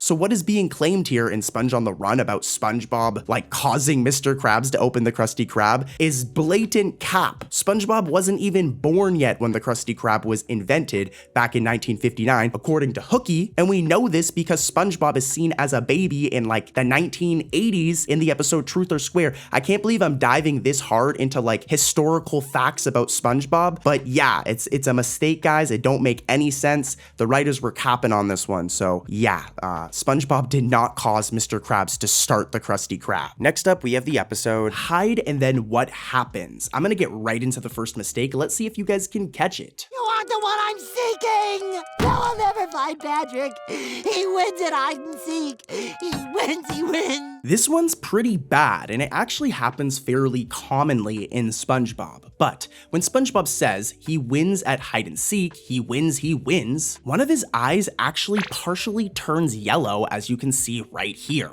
I don't think you guys need me to tell you that SpongeBob's eyes are normally white, but in this one shot of this episode right here, it's kinda yellow, which is pretty bad. SpongeBob, you need to go and see a doctor, broski. That's not okay. But what's also not okay is the other mistake in this episode. Take a look at this, guys. Thanks again, Sandy. Be careful! So a little bit of science for you guys. Submarines, right? They need to be in water to move, all right? They move in water. Well, take a look at this scene in Hide Then What Happens. As this submarine is able to move around in Sandy's tree dome, which, as I mentioned before, wouldn't be possible. There is no water in Sandy's tree dome, which is why SpongeBob and Patrick have to wear these water helmets. And to make things worse, if you look, the submarine shows bubbles being made from the propeller when they're inside a waterless tree dome. So just, yeah, that's a mistake and just kind of a messy scene, but guys, check out this mistake. This one's even worse. Where is he hiding? Way too obvious.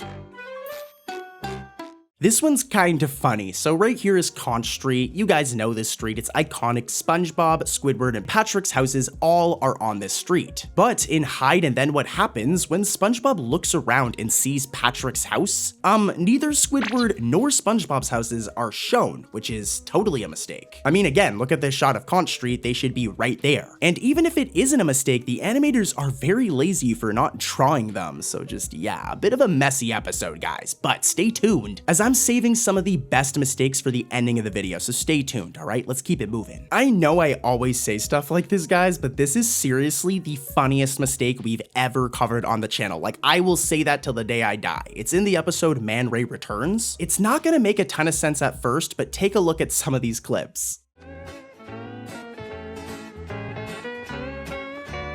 Now, if you've seen the original episode, then you probably already know what's going on here. But in the Polish dub of this episode, Manray Returns, the animators completely messed up. In the English version, Manray talks throughout the episode and has dialogue, okay? Here's a quick clip of it. Hey, dude, keep it down. I'm not doing any evil this week. I'm on vacation. But in the Polish dub of Man Ray Returns, the editors completely forgot to include his lines. So even though Manray is supposed to be talking throughout the entire episode, he literally does not speak at all because the editors forgot to include his recorded voiceover lines. It's unknown how this happened, but dude, this is probably, seriously guys, the worst mistake I've ever covered in the show's history. Like, a character that talks throughout the English version's episode, the whole episode, just does not talk at all during the Polish dub. Like, what? Yeah, let's keep it moving, guys. I've got more mistakes. I love this next episode. It is a classic. I'm talking about Club SpongeBob. This one's so much fun. The magic conch shell, for example. Oh my gosh. But it has a mistake. Take a look at this. And after all, the club gotta stick together, and I mean, you know, Squidward? Yeah. This one is a bit of a nitpick, but also, I mean, if you watch the footage and really pay attention to it, you'll see what I mean. It's a major mistake. But when SpongeBob is shown drinking a glass of orange juice, it looks delicious. Watch the juice in the glass as it stays at the same level the entire scene instead of going down. Like, seriously, dude, I'm looping it. It's like SpongeBob just has unlimited orange juice in this shot, which is totally a mistake, guys. It's a little mistake. It's not that big of a deal, but it's a mistake. And don't click off yet, because I've got more, and guys, things are about to get spicy, boys. Gonna get spicy in here. So there's been a lot of weird mistakes in today's video, but this next episode, the plot of it is even more weird. The episode is SpongeBob Tentacle Pants, which already gives you an idea. I'm gonna get into the mistakes, but first, here are some funny clips from the episode. What in tarnation?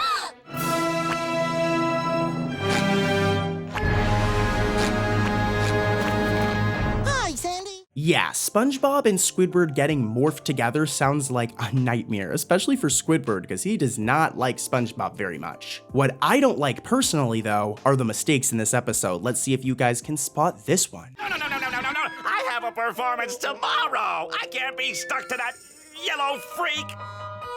And as you can see, SpongeBob has this tentacle arm since, you know, he's morphed with Squidward. And more importantly, it's this bluish color, all right? Remember this. At one point where Squidward speaks to Sandy and says, "I can't stay stuck to that yellow freak." And it zooms in on SpongeBob over here. The tentacle arm is yellow instead of the usual bluish color. It's supposed to be the bluish color, but you can see why this mistake would have happened. Normally SpongeBob's yellow, so that's why they made it yellow. But in terms of the episode's plot and the coloring and the animation, this is totally a mistake. And here's another one. Did you guys catch it? Well, in the part where Incidental 41 holds his barf, that's disgusting, take a look at Sandals over here as his eyes are just not attached to his body. What? Oh boy, another classic SpongeBob banger. This one's The Bully. This is a really good episode. I love the character Flats. I mean, he's a bully. He's not very nice, but he's still a funny character. Here, take a look at some of these hilarious scenes of him being a massive bully. I thought for sure that was gonna be Okay, on to the mistakes. It's what you guys clicked on the video for. Let's see if you guys can spot this one. Huh? Are you Flats' dad? Nothing, son.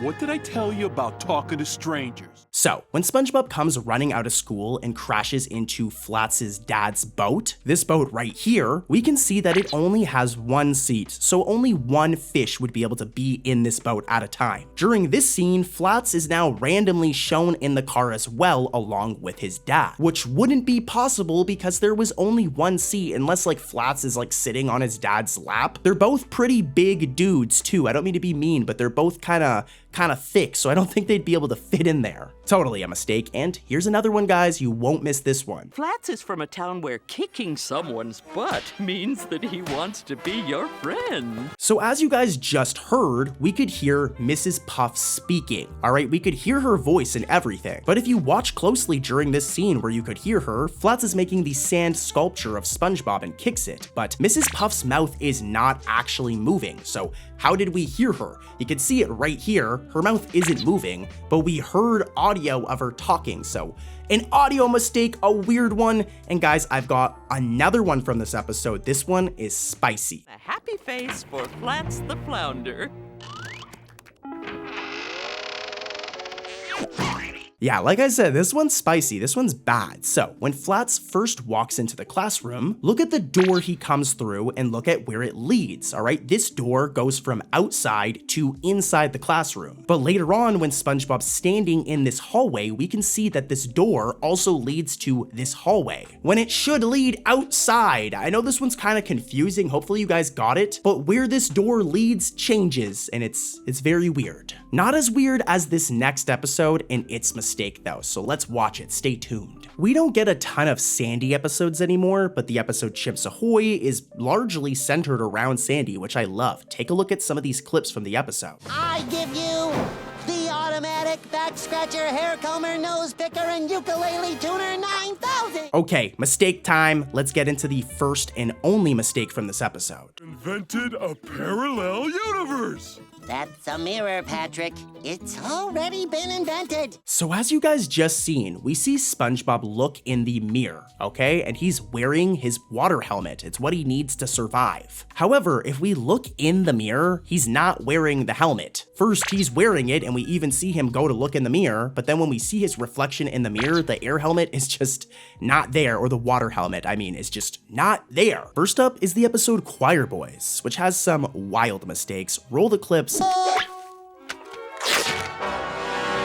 SpongeBob, I will be late to practice with all of your tomfoolery slowing me down. Did ya catch it? As when Squidward rips off SpongeBob's fake mustache, just saying, SpongeBob looks pretty cool with a mustache. He should consider growing one out. But when Squidward rips it off, the latter's right arm is missing for a bit. That arm is gone. Look at it, it's missing, it's disappeared. Talk about a mistake, guys. Let's keep it moving though and head over to another mistake you've never seen before, so stay tuned. Aging process by 30 years per second. Let's keep it going with SpongeBob Season 6. You know, it isn't the best season, but what I can say for sure is a lot of Season 6 episodes have mistakes. I don't know what was going on, if the animators got lazy in Season 6, but we're going to be talking about Pineapple Fever. Here is the first mistake. Did you hear that? Oh, it's just Patrick gnawing on his can. So take a look at this can that Patrick is chewing on, okay? When Patrick first gets the can, it has a yellow label, as you can see right here. I'm zooming in on it, I'm circling it, as you can see, and remember guys, that label is yellow. But when SpongeBob says that the noise was Patrick chewing on the can, it now has a red label. Like, what? How did it change randomly? First it was yellow, then halfway through it changes to red. And it isn't a different can. I know this for sure. It's the same can. So the animators must have messed up and forgot that it was originally yellow. Mistakes happen, and here's another mistake in this episode.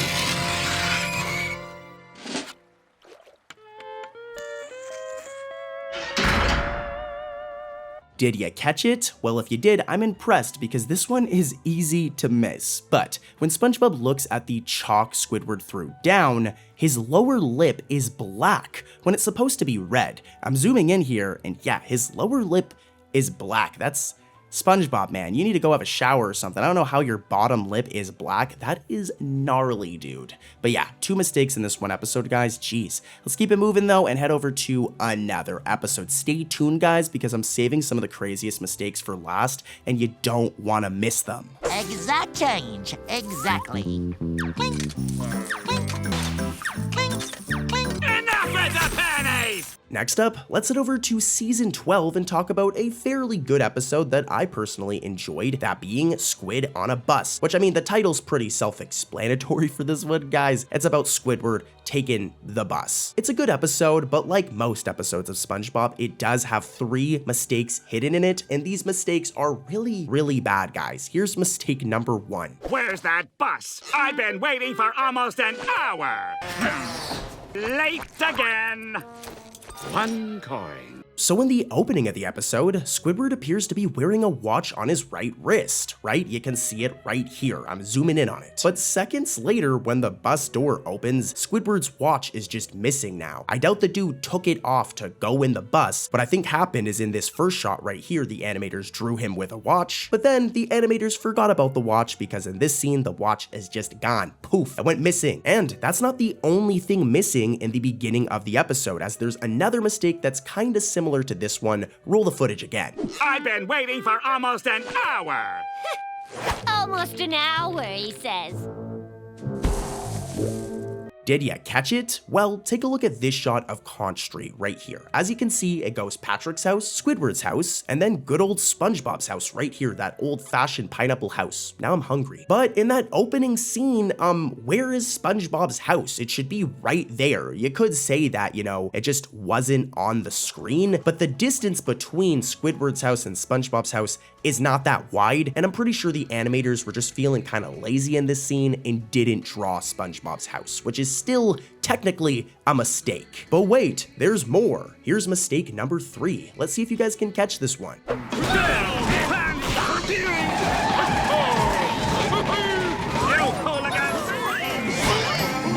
Man, 3 mistakes in 1 episode is like really bad. Nickelodeon be slacking, boy. But take a look at this shot from inside the bus when the bus starts rocking. As you can see, there are passengers inside. They're chilling inside the bus. But when we get the same shot from the outside view, why is Squidward the only one on the bus? The passengers just disappeared? They're gone? Poof? Talk about a mistake, a continuity mistake, and let's keep the video moving, guys, and head over to episode number 4.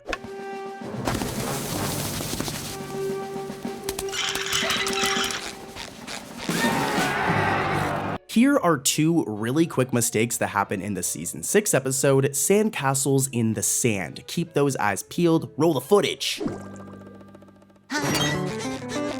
Get up, Patrick, it's time.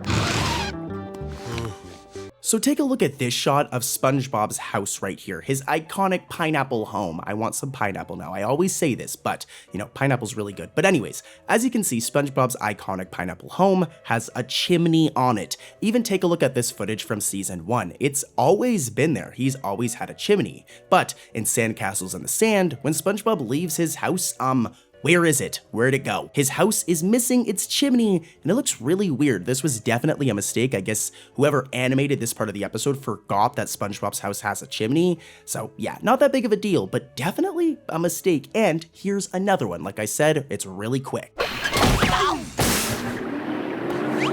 wait! This is not our stop! No one's ever gonna find us out here! So as you just seen, SpongeBob and Patrick get kicked off of the bus beside this road. I want you guys to remember this road right here. I'm circling it, I'm zooming in, there is a road right here, all right? Then SpongeBob says, no one is ever going to find us out here, and now this road has just disappeared, like it's gone. The road is literally just gone. It was there in this shot, now it's gone. I don't know what happened, but talk about some cartoon logic for sure. Again, I'm always gonna say, guys, this is a cartoon, so I know why this happened, but it was some weird continuity, and every time I watch this episode now, I notice it, and it looks really rough. But anyways, let's move over to another episode, let's go. You know, Plankton is a very evil guy, but have you ever wondered what would happen if SpongeBob went to work at the Chum Bucket? Well, this is exactly what happens in Welcome to the Chum Bucket, a season 2 banger. Here are some clips from the episode, it's really funny. I lost you! What? I bet your contract, and I lost. Here's the thing, guys. Most of you guys listening to this are young, so I'm not going to talk about bathing too much, but as you know, when you take a bath, you don't wear clothes, right? You take off all of your clothes, okay? Well, when SpongeBob is seen bathing in the Krusty Krab kitchen during this scene while eating an ice cream, we can see his sleeves, which is totally a mistake. SpongeBob is in the bath. He shouldn't have his sleeves on his shirt. That just makes no sense. This was like a major mistake. It's like the animators forgot to take off the sleeves when they drew this one. So yeah, a pretty bad mistake. But let's keep it moving and head over to another mistake in this episode. This kitchen's not the same without you. It's just a Now for this one to really make sense, I want you guys to take a look at this shot of the Chum Bucket, okay? So for one, as you can see, the Chum Bucket writing is red, okay? It's red. And the Chum Bucket writing is on the front of the restaurant, directly above the door. Right here, I'm circling it, okay? Now, in this one shot of Welcome to the Chum Bucket during the song section, it's a really good song by the way, the Chum Bucket logo is on the side of the building instead of being above the doors where it usually sits. Furthermore, the text is also blue. Now this might be due to it being nighttime, but it being dark out wouldn't change the entire color of like the text. It would still be red like it's supposed to be in this shot, but here it's blue and the text is on the wrong side. So this was just a weird one. I wouldn't call this a mistake. The animators probably just did this to make their lives easier, but that's not how it's supposed to look, guys. Next up is the episode No Free Rides. This is a classic episode, and just to refresh your memory, here are some clips from the episode. I'd never let you have this boat, not even if you were Mrs. Puff. What a classic episode, am I right? I love this one. Now, what I missed when I was a kid though were the mistakes in this episode. Here's the first mistake, keep those eyes peeled.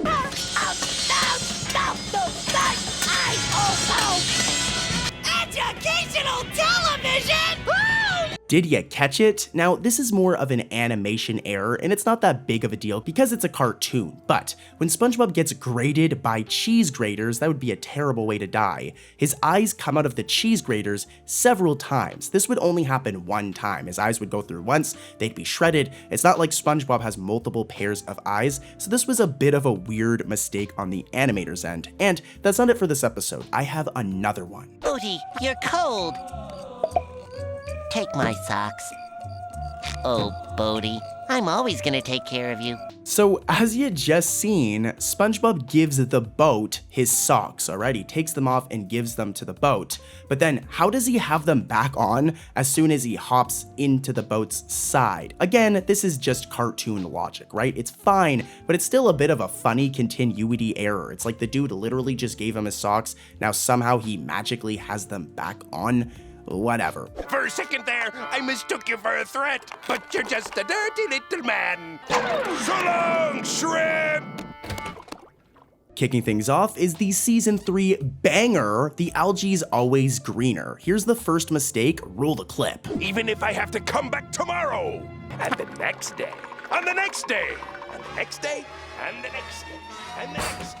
Okay, so see this version of Mr. Krabs right here? This is an alternate universe version of Mr. Krabs because Plankton and Mr. Krabs swap lives, right? Remember this. And as you can see, he's butt naked. He's just in his birthday suit. He's just going commando right now. This is how Mr. Krabs looks for a majority of this episode. Pretty much all of the episode where we're in, you know, the Plankton version of the Krusty Krab, Mr. Krabs is naked. But during this one shot, when alternate universe Mr. Krabs is leaving the Krusty Krab, some of the frames of his walking animation show him with pants on, which is totally an error because as I mentioned, he's naked the entire episode. Mr. Krabs is always wearing pants, but in this one shot, he should be naked during the walking animation. Yeah, totally a mistake, and there's more. Here's the next mistake. And the next day.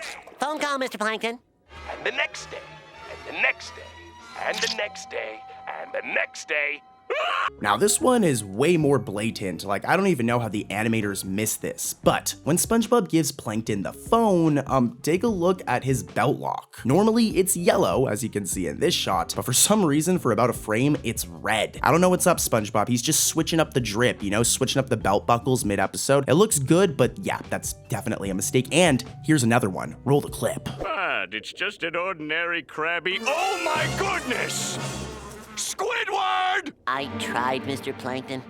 This next one is weird, and it's very easy to kind of miss, but it is a mistake, trust me. So, when the camera focuses on this gnarly, dutty Krabby Patty over here, guys, would you take a bite out of this? Seriously, if I paid you $100, would you take a bite? I wouldn't. But when the camera's focusing on it, the right side of the screen has this random blue border right here. I'm putting an arrow on it. It's just randomly there, which like isn't that big of a deal. You can see it was just a little bit of a glitch in the animation or the encoding of this episode, but it's there and it shouldn't be there. So yeah, let's keep it moving over to another episode. Stay tuned, guys, because you will not believe what I have next.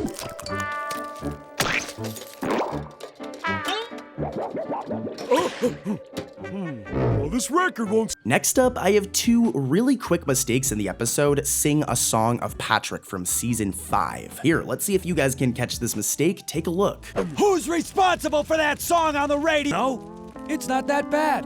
Yeah, at least it got that first terrible song out of our heads. So the mistake has to do with this incidental character right here, the iconic Fred. He's the one who's always going, my leg. Here's a quick clip. My leg? My leg! My leg! My leg. My leg! My leg! But yeah, this is Fred. And now here's the thing, guys. This mistake might not seem like that big of a deal at first because incidentals change colors and outfits all the time. But Fred actually has a lot of lines in this episode, and the change is very abrupt. So, as you can see, Fred is wearing brown pants, and he wears this for a majority of the episode. But in one scene, his pants randomly change from these brown pants to these blue pants. And don't get me wrong, dude looks fresh in both pants, you know? They're fresh pants, but it's not supposed to be like that. He should be wearing brown pants the entire episode, but it's like the animators forgot that they drew him with brown pants and then changed it to blue pants. So a weird mistake, and that's not it for this episode. Here's mistake number 2. We should sing him a song! Who's responsible for that song on the radio? Why, he's right here. Patrick, stop. This next one is easy to miss because it's more of an audio error. Audio errors are always like the worst in cartoons. But when Fred says, who's re, and it stops, right, from his line, who's responsible for that song on the radio, if you watch closely, Incidental 27's lips actually sync to what Fred's saying, despite the fact that Incidental 27 isn't saying anything. So there should be no lip syncing here from Incidental 27 because Fred is the one talking. So this one's kind of complicated, but let's keep it going and talk about more mistakes, guys. I'm saving the best one for last, so stay tuned. SpongeBob season 4 definitely isn't my favorite season, but it isn't too bad, especially because Steven Hillenburg was still somewhat involved. Now, the episode we're going to be talking about next is the episode New Leaf. Here are a bunch of funny clips from this episode before we get into the mistakes, just because I want you guys to see it. It's so funny.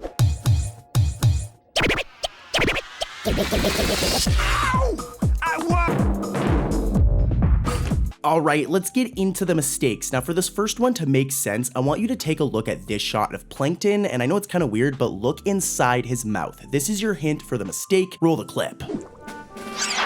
I surrender! There's no pulling, Krabs. Can't you see my peace offering?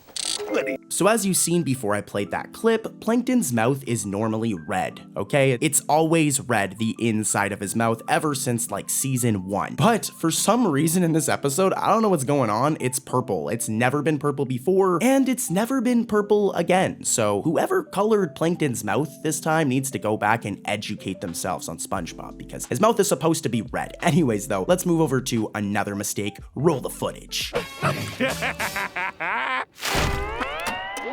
I never give you the formula! This is just another strange one. So after Plankton opens the gotcha letter, Mr. Krabs bursts through the door of the chum bucket. And now it's important to note that normally the chum bucket's door looks like this. It's red with round windows, okay? Remember this. But when Mr. Krabs bursts through, the door is randomly transparent with rectangular knobs. It's never looked like this before. It's weird that they just changed the design of the doors to the chum bucket in this episode randomly. Like, this is an example of the type of stuff that happens in season 4, 5, and 6. There's just no continuity, but whatever. Mistakes happen, a weird one, but hey, let's keep it moving. Okay, up next is the Patty Caper from season 6, or the Patty Capper. Here's some clips from this episode, it's really funny. Something happens to that secret ingredient. Don't bother coming back to work. Where is it? Where is it? This first mistake is really funny. I don't know how this mistake even happened. Roll the footage. Hang back. I'm going in for a closer look.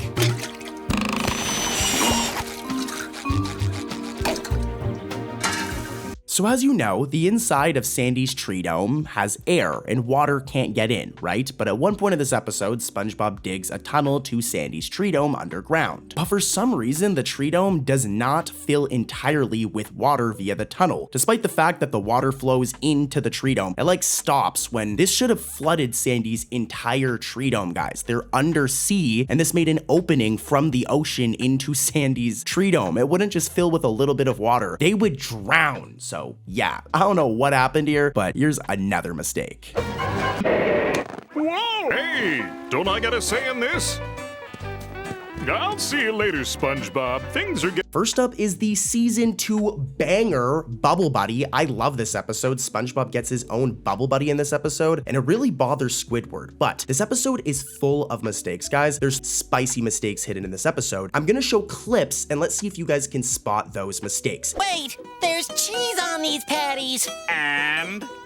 Bubble Buddy's lactose intolerant. He can't eat cheese. Were you able to catch mistake number 1? It's very easy to miss. Like, you need the eyes of a hawk to catch this one because it's so small. But when SpongeBob tells Squidward that Bubble Buddy is lactose intolerant, I have no idea how a person made of bubbles could be lactose intolerant, SpongeBob. But anyways, if you look closely, part of SpongeBob's top right corner detaches from his body. Again, it's very easy to miss, so I'm kind of zooming in on it. But look at that piece of SpongeBob's head just kind of floating there. That is an animation mistake. And hey, I can't really blame the animators, it's easy to miss. But this next mistake in this episode, I don't know how they missed it. Here are some clips. I won't let you. Here we go. You'll never catch us now.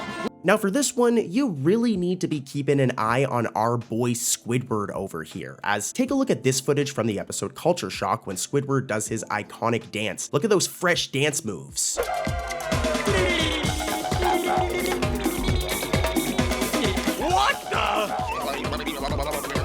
As you can see, Squidward has 6 legs. It's always been this way even since the first episode of SpongeBob. This man has 6 tentacles. But when SpongeBob inflates Bubble Buddy to escape the angry crowd, Squidward is drawn with an extra leg. This dude just randomly gets an entirely extra tentacle, which is just a clear mistake. Whoever drew the animation in this episode forgot that Squidward only has 6 legs, which is definitely a mistake. But let's keep it moving, guys. Check it out! Doesn't that look fun? Season 8's Pet Sitter Pat is an interesting episode where Patrick is left in charge to watch Gary. As you can imagine, this was not a very good idea on SpongeBob's end, but we're not here to talk about that. We're here to talk about mistakes, baby. Let's get into mistake number 1. Roll the footage. Let's see if you guys can catch this one. Yellow. Patrick and SpongeBob, how's Gary? Oh, Gary!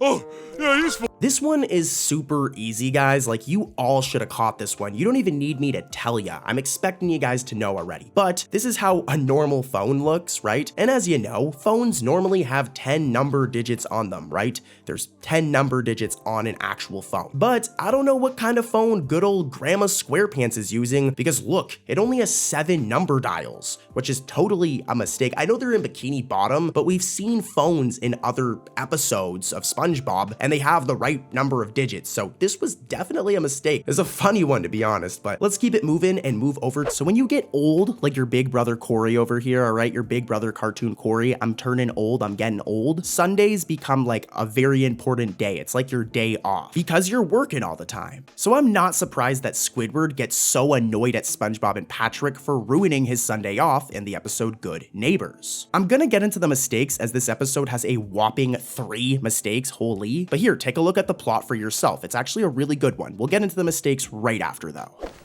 Good morning, Squidward. SpongeBob, what are you doing in my house? I came to make sure you don't oversleep and miss work. It's Sunday!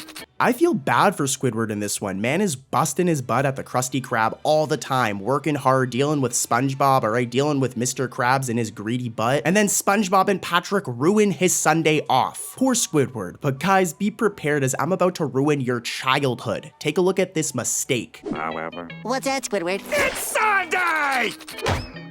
Our good neighbor doesn't bother me on Sunday!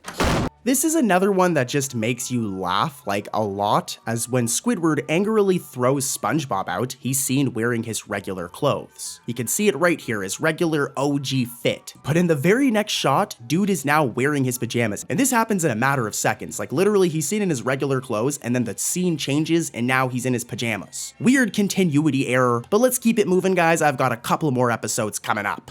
Target in range. No way! Hey, where do you want this life-size cutout of you, Mr. Krabs? No! Now, this next mistake can be found in the episode The Inside Job, and I'll admit it's not that big of a deal, but it's still a mistake. So hear me out real quick. Here are the clips with the mistake. Let's see if you guys can catch this one. It's located in the heart. how cheesy. So as you just saw, Plankton can be seen sliding down SpongeBob's spine. However, SpongeBob should not even have a spine, guys, because he's a sponge, and sponges are invertebrates. This is also a cartoon though, so I'm definitely overthinking this one, but I still wanted to include it. Like SpongeBob, if he was a legitimate sponge, like a sea sponge, he wouldn't have a spine. So let's move on to the next episode, which has much better mistakes than this one. These next mistakes are amazing. Some of my favorite characters in SpongeBob lore are the superhero or supervillain characters, especially Manray or the Dirty Bubble, which is why I especially love the episode Dirty Bubble Returns, which is about the Dirty Bubble actually being a character again in the show. Here are some hilarious clips from the episode. Dirt, beautiful dirt.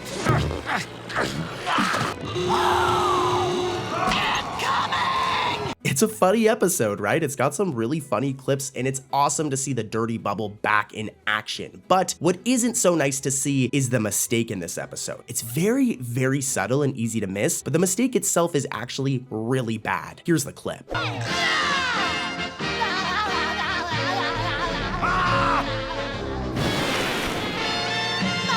So throughout this episode, we'll get clips of these like comic panels that relate to what's going on. And in the last Dirty Bubble Returns comic panel, when SpongeBob hugs Clean Bubble, his right arm and hand are transparent. Like, look at that dude. His right arm and hand are just see-through. The animators completely forgot to color it in, and that is a blatant mistake. That's a bad mistake. I'm curious, what are your guys' thoughts on SpongeBob Season 4? I personally actually like it, but there are some weird episodes in the season, one of them being Fear of a Krabby Patty. Let's dive into the first mistake in this one. It's interesting. What the flim-flam? Now, I'm totally overthinking this one, and to be honest, it's not even that noticeable of a mistake, which makes it even more fun to point out. Normally, Krusty Krab hats look like this, alright? And more importantly, they have an anchor on them. But if we watch this scene where SpongeBob is dropping the trays out of the chef's window, and we see this shot of Squidward, who is tweaking, by the way, that Krusty Krab hat is missing its anchor. We're zooming in here, and as you can see, the animators just did not draw the anchor, which is okay. This is a zoomed out shot, and like I said, no one would really even notice this. I sure noticed it, and I'm gonna notice more in this next episode. Let's keep the video moving and head over to another one, baby. Next up, we have the episode The Splinter, which is a very well-known episode of SpongeBob, but not because people like it. People actually hate this episode because there's a really gruesome scene where SpongeBob gets his splinter. Now, we're gonna get into the mistakes in this episode, but I'm actually gonna show you guys that scene really quickly, so just, yeah, take a look at this.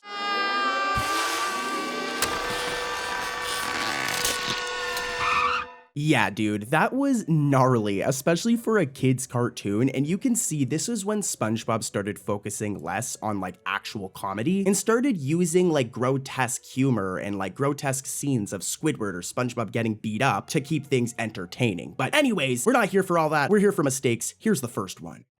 Well, maybe. I don't have to tell Mr. Krabs. So first things first, during this scene where SpongeBob goes to touch his heart, look at his pants, alright? I don't even need to show you guys this, but here's a random shot of SpongeBob, and as you can see on his pants, he has his belt, alright? But in this one shot from the Splinter, when it zooms in, the belt is just gone, and I don't even get this one. Like sometimes, guys, if it's a super zoomed out shot, for example, the one where Squidward was missing his Krusty Krab hat, that's totally fine, it's a zoomed out shot. This is a zoomed in shot, so how they just didn't draw his belt is hilarious to me. So yeah, totally a mistake here, and here's one more from this episode. So I use my nose. Makes sense now, right? Oh yeah, that makes perfect sense. So at the very beginning of the episode, we can see that 2 Krabby Patties are ordered, SpongeBob makes them, and he puts them right here. Alright, remember this. Because no one actually picks them up, but moments later, like seconds later in this scene, they're now gone. And like Squidward did not take those patties, so they just disappeared. Like it was kind of weird, to be honest with you. Now, let's get into the real spicy mistakes in today's video and head over to another episode. Stay tuned, guys, because I've got some wild mistakes coming up. Coming in hot is a season 13 episode. We've got some modern SpongeBob for you guys, all right? Now, the episode is Captain Pipsqueak, and this episode is awesome because we've seen the return of a ton of iconic villains from SpongeBob history. For example, the Tattletale Strangler, and even Dennis. But we're not here for all that, we're here for the mistakes. Here's the first one.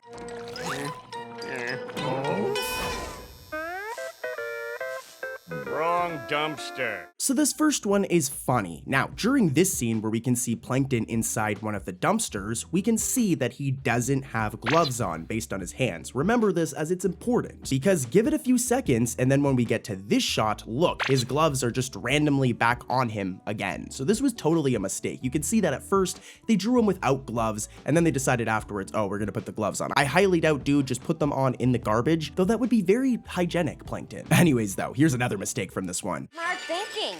You can go as Towel Man. Don't be a Weisenheimer. So this one is totally a nitpick on my end, but this right here is Karen, Plankton's computer wife. Dude, imagine marrying a computer. But anyways, it's his wife, all right? And as you can see in her design, she has blue hands. Here's another shot of Karen from another episode, and as you can see, she has blue hands. Well, take a look at her hands in this episode, Captain Pipsqueak, as they're randomly colored gray throughout this whole episode, which is very strange, as in even episodes after this one, for example, the flower pot, look, her hands are blue again. So this was just totally a weird mistake here where I guess they just didn't color her hands for this one episode. I don't really care, but I thought I would point it out because it's funny. And here's one more from Captain Pipsqueak. This one's very quick, but when Mr. Krabs and SpongeBob walk away after putting Plankton in the garbage bin, let's take a look at SpongeBob because his teeth are yellow. Go brush your teeth, bro. I'm always gonna make this joke whenever we get a yellow teeth error. It's actually a fairly common mistake in SpongeBob, but my boy, go brush those teeth, please. Anyways though, let's head over to another SpongeBob episode, guys, and stay tuned because I've got some crazy mistakes coming up. In the episode Friendversary, take a look at this. Something's missing.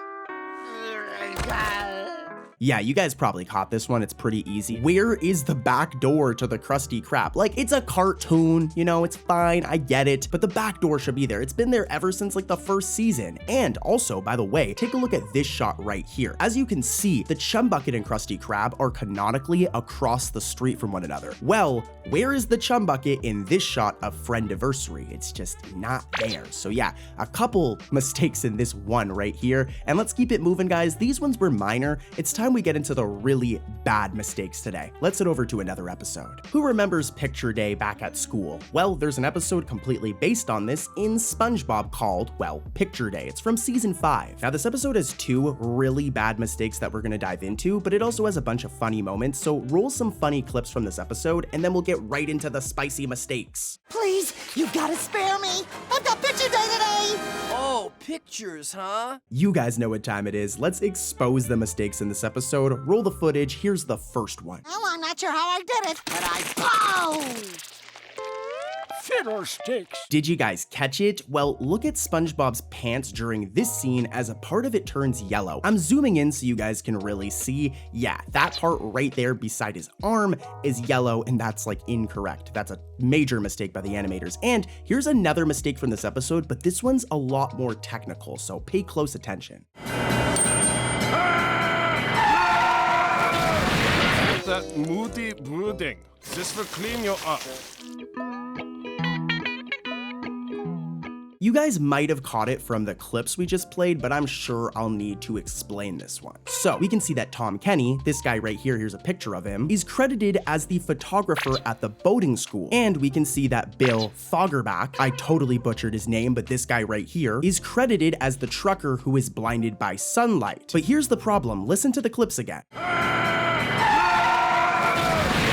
That moody brooding. This will clean you up.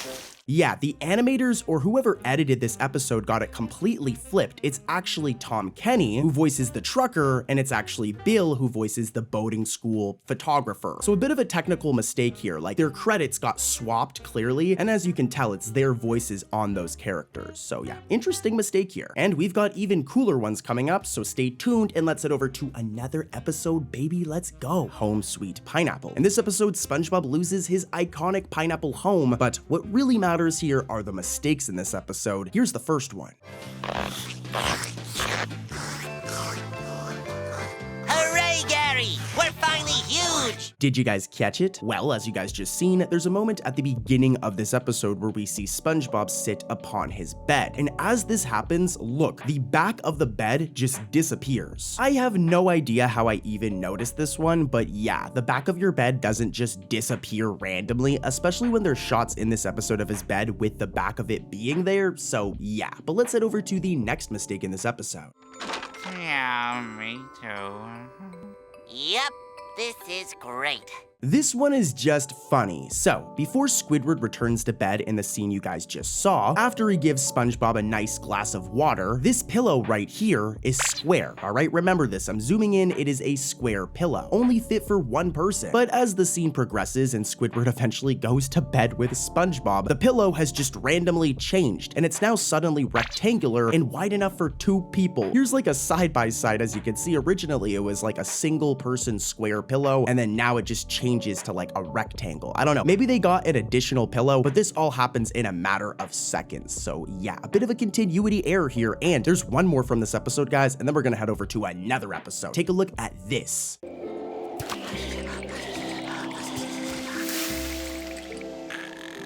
Now this one is a little more subtle, alright? But take a look at this shot of SpongeBob right here. A big part of his design is this red line that's under his mouth all the time. Even back in the first episode of SpongeBob, he always has this red line underneath his mouth. Well, when SpongeBob is shivering in the clips you guys just saw, he's not only missing about 3 of his teeth, as you can see here, but as I mentioned, that red line that's supposed to be under his mouth is missing for about a split second. Like I said, this only happens for like a split second. It's not that big of a deal, but it's still a mistake and that red line should be there. But guys, let's keep the fun going and head over to another episode of SpongeBob with even wackier mistakes. Let's do it. Next up, we have a season 7 episode, Greasy Buffoons. Now, this episode's a bit of a mixed bag for me. I don't hate it, but it's also not my favorite episode. Of course, though, it has mistakes. That's why I'm mentioning it, because this video is about SpongeBob mistakes. It has 2. Roll the first one. Let's see if you guys can catch it.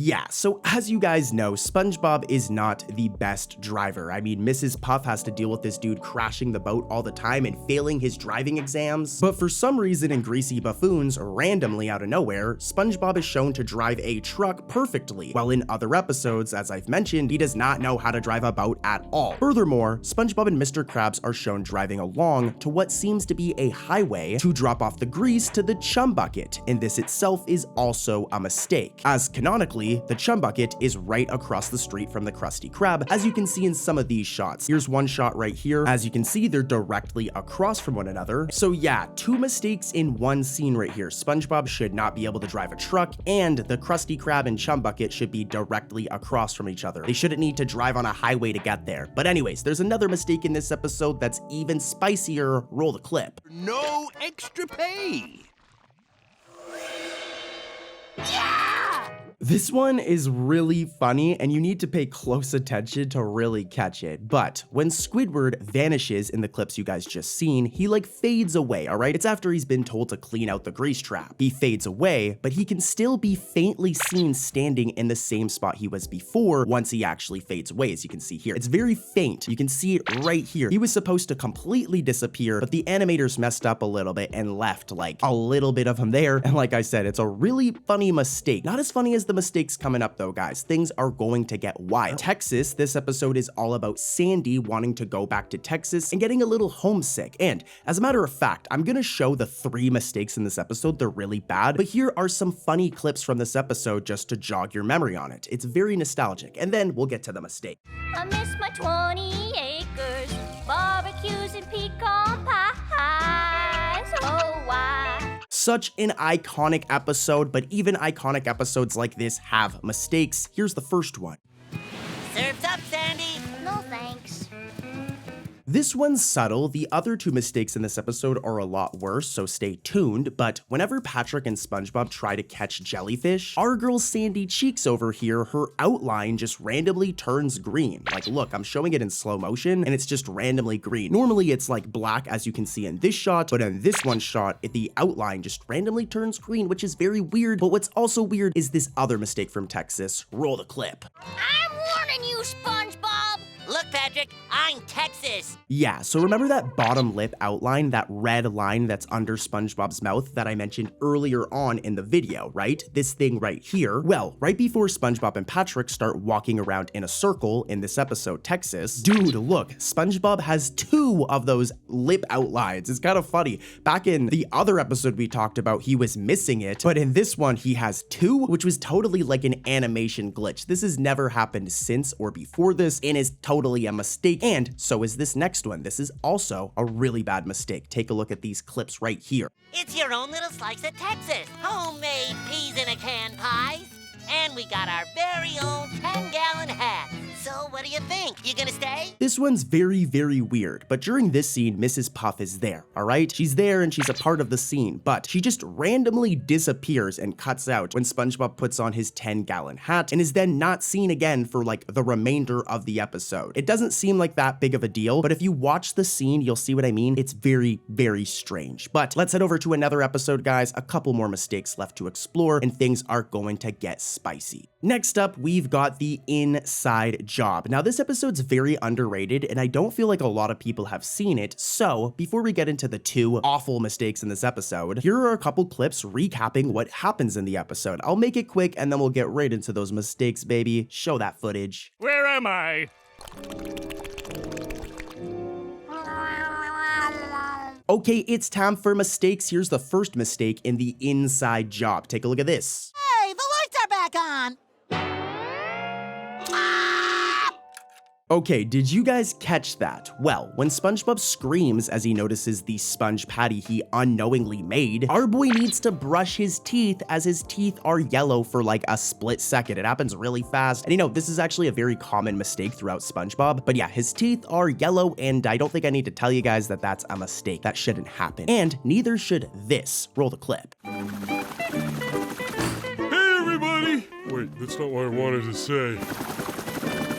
Okay. So at the end, when Karen flies him out, the cap, this cap right here that's on Plankton, extends to cover Plankton entirely, all right? It covers him entirely, as you can see right here. However, though, once he's outside of SpongeBob, all right, it's no longer covering him anymore, making for a very awkward mistake. We have an episode that I don't think I've ever covered before at all. I could be wrong. The episode's 20,000 Patties Under the Sea. And dude, it's actually a really good episode. I feel bad for missing this one. I did find a couple of mistakes though. Sorry guys, we gotta ruin that childhood today. Here's the first one. Let's see if you guys can spot it. Is he still after us, Patrick?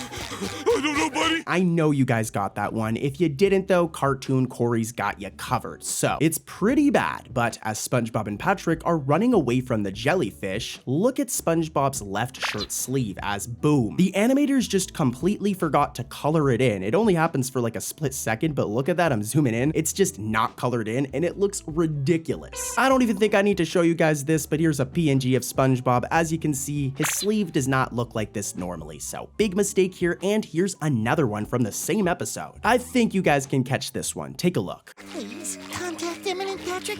Respond now, please. I can't speak up, Patrick. There's a jellyfish over here and I'm worried it might sting. This one's very, very funny. It cracked me up a little bit, but take a look at SpongeBob's glasses at first, all right? They look like this, more specifically the frames or lens, not the frames, the lens, look like this. At first, they're not like fully circles. They're like a bit of a circle with the top being cut off with a line, as you can see here. But then later on, they just become these, where like the lens are just entire circles, which is most likely to represent his eyes being full. But here's a side-by-side. Those look like completely different pairs of glasses because of this, so totally a mistake here. I see what they were going for. This wasn't meant to be a mistake, but yeah, it's totally a mistake. Sorry, Nickelodeon, get wrecked. And here's another one from the same episode. 3 mistakes in one episode? What?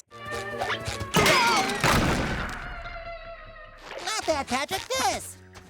What is it? I don't know. Okay, last one from this episode, and then we're gonna get into another episode with even spicier mistakes, but this submarine right here, we can see that it's stuck in the ground, and at one point, there's like this short distance between the grass in Jellyfish Fields, remember this, to the submarine that's stuck in the ground. Remember this grass, as later on when we get this shot, where is that grass? It should be over here by the submarine stuck in the ground, but it's like at first they drew the grass close by, but then forgot about this, and then when they got to this scene, they drew it without any grass, which is just kind of weird. Not as weird as the mistakes in this next episode, guys. Let's keep it moving. You're not gonna believe what's coming up. Coming in hot is an episode that I really like. It's Krusty Towers. In this episode, Mr. Krabs converts the Krusty Krab, a fast food restaurant, into like a hotel, and he goes all out. Look at this thing. It's a pretty nice hotel. We should go stay there, you know? Take a nice little trip over to Bikini Bottom, a nice little flight. Now, there's two mistakes in this episode. I'll admit the first one isn't the craziest. It's still a bad mistake, but the second one, that's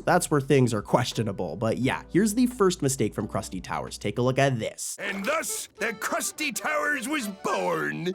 Why would anyone stay at a hotel in Bikini Bottom? Like I said, this one isn't too crazy, and it's a classic mistake. This happens all the time, but canonically, all right, the Chum Bucket and Krusty Krab are directly across from one another. This has been shown in so many episodes. I have footage on screen right here as an example, and to show you guys I'm not capping, here's another example, more footage showing that they're directly across from one another. Well, the writers for Krusty Towers or the animators must have forgotten about this, as whenever the outside of the Krusty Towers is shown, which by the way is the Krusty Krab, the crossroad that should be connecting the Krusty Krab to the Chum Bucket is just missing. Where is it? The path should be right here, but it's not there. Maybe Mr. Krabs got it removed when he converted the restaurant into the hotel, but I doubt it. I think this was just a little oopsies, a little mistake, all right? And here's another one from Krusty Towers. This one's interesting. You run the front desk. Here's your room key. I'll need some help with my bags. How can you have... I've got cash. Go! Here's your room key.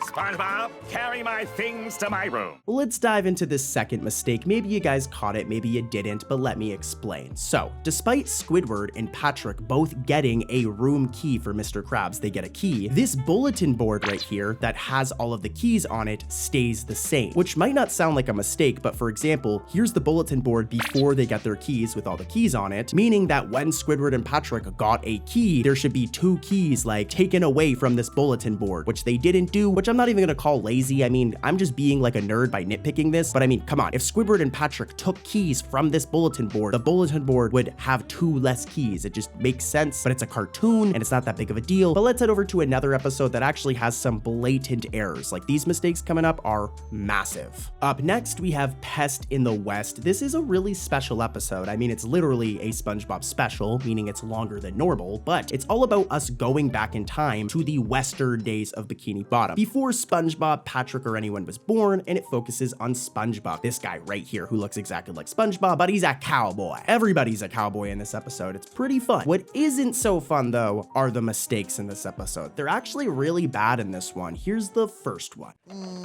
Nope. Ow! Huh?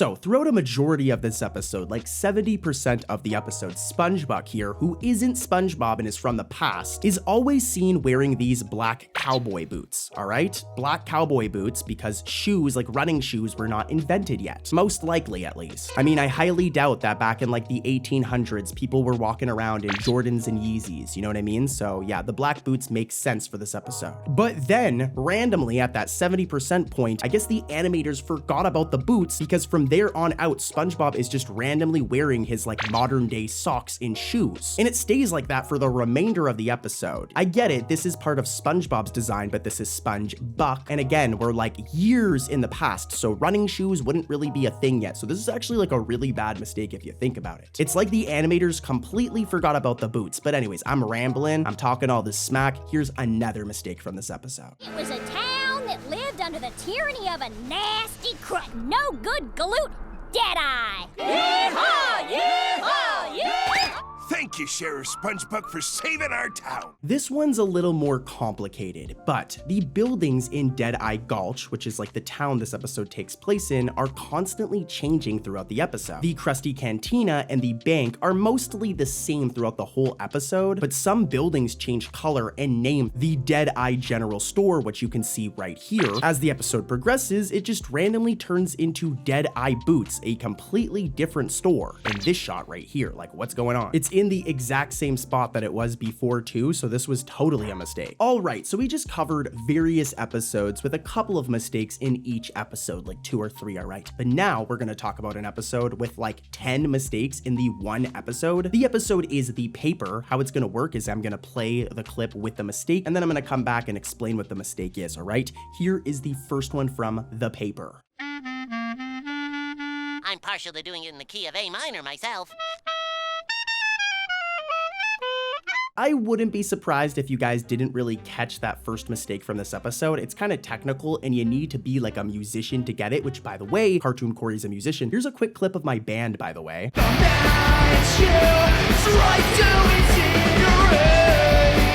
Yeah, Cartoon Corey's a goofy goober rocking out, all right? But anyways, the mistake here is that the sheet music shown on screen as SpongeBob makes music with the paper is completely incorrect, and it does not match the respective song at all. They literally just threw up like random sheet music that does not apply to this song at all. Like if we were to play the sheet music on screen, it would not sound like the song that SpongeBob is performing. So yeah, weird mistake here, and here's another one from The Paper. Things are gonna get spicy as we go. Give me my paper back.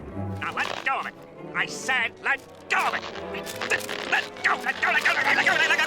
So this one, we definitely need a side-by-side so you guys can see the issue. You might have caught it, but when Squidward is trying to take the paper from SpongeBob and ruin his fun, Squidward's skin color is much paler than normal. I'm a nerd for noticing this, but here's a side-by-side. We have a shot of how Squidward normally looks, look at his skin, and then look at him in this one shot, and you'll notice there's a difference between the coloring. It's really weird. Squidward's only like this in the paper for this one shot, and then he's back to his regular coloring. But yeah, really, really strange, guys. Here's another one that's even more strange, though. So you don't want it? Right. Does that mean I can have it? Squidward? Squidward? Okay, Squidward, that's a promise I'll just have to keep. You know, I said it was strange, but this one's just really, really funny. So when Squidward first shuts his door, all right, it has a handle, as you can see here. You can see it right here. It's like a handle you would grab with your hand and pull to open, all right? It isn't a door knob, which you'd spin. Remember this. As later on in the episode, when we get the same shot of his door, look, that handle, it was a handle before, is now randomly a door knob, which is just a very strange continuity error. Maybe Squidward renovated his door in the matter of seconds between these scenes, but yeah, I think this was a continuity error. First they drew it like this, and then they drew it like this. Pretty funny. And here's the next one. Oh, Squidward, is this still part of the... Yeah, so at one point, Squidward gets so desperate for that paper that SpongeBob's been having fun with, that piece of junk that he hated at the beginning. He wants it so bad that he literally trades his house for SpongeBob's paper. Insane. What's really insane, though, is during the scene, look, SpongeBob's teeth turn yellow for like a split second. Like, what? I say it all the time, guys, but SpongeBob, go brush your teeth, boy. So funny. Let's keep it moving, though. Here's the next one. Give me my paper back. Now let go of it. I said let go of it. Let go, let go, let go, let go, let go, let go. This one's a strange one that you really need to pay close attention for, and I also really need to explain it. But when Squidward tries to get the paper from SpongeBob, all right, we've already seen this happen, but when he tries to get it from SpongeBob, a weird light amount of green is shown, all right, and his outline is just randomly gone. Here's shots of Squidward from previous points in this episode, and as you can see, he has this black outline. It's a very common thing in 2D animation, but in this one scene, not only is there that random amount of green, but he's also just missing his outline, which I think this is a green screen error mistake because his outline's gone, and then we see that green, which would be from a green screen. I don't know for sure. This is just a theory, a game theory, but yeah, here's the next mistake from this episode.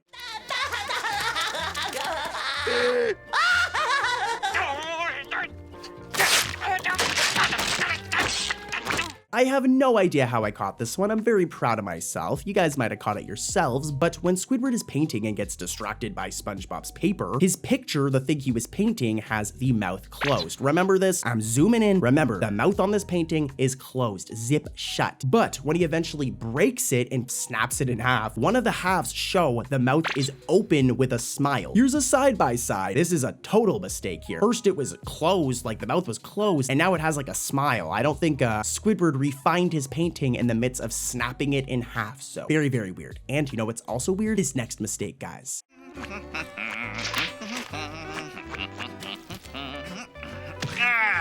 Time to relax. This one I'm gonna make quick. It's a very common mistake. At the beginning of the episode, Patrick and SpongeBob's houses are missing. Here's a shot of Conch Street where SpongeBob, Patrick, and Squidward reside. And as you guys know, it should go Patrick's house, Squidward's house, and then SpongeBob's house. But for some reason, even though the angle you should be able to see Patrick and SpongeBob's houses, they're just missing. They're gone. Poof. They didn't draw them. I don't know why. Be mad at Nickelodeon, but we've got one more left from this episode, guys, and it's a doozy.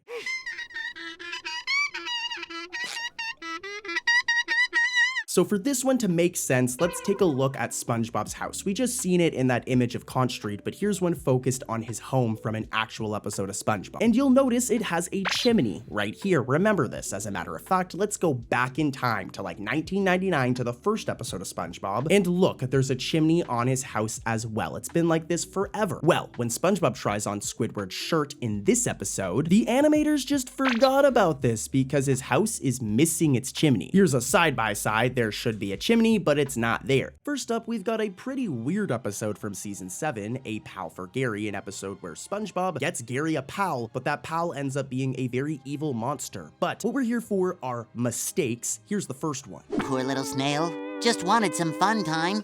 I can only imagine the tortured loneliness he must be feeling right now.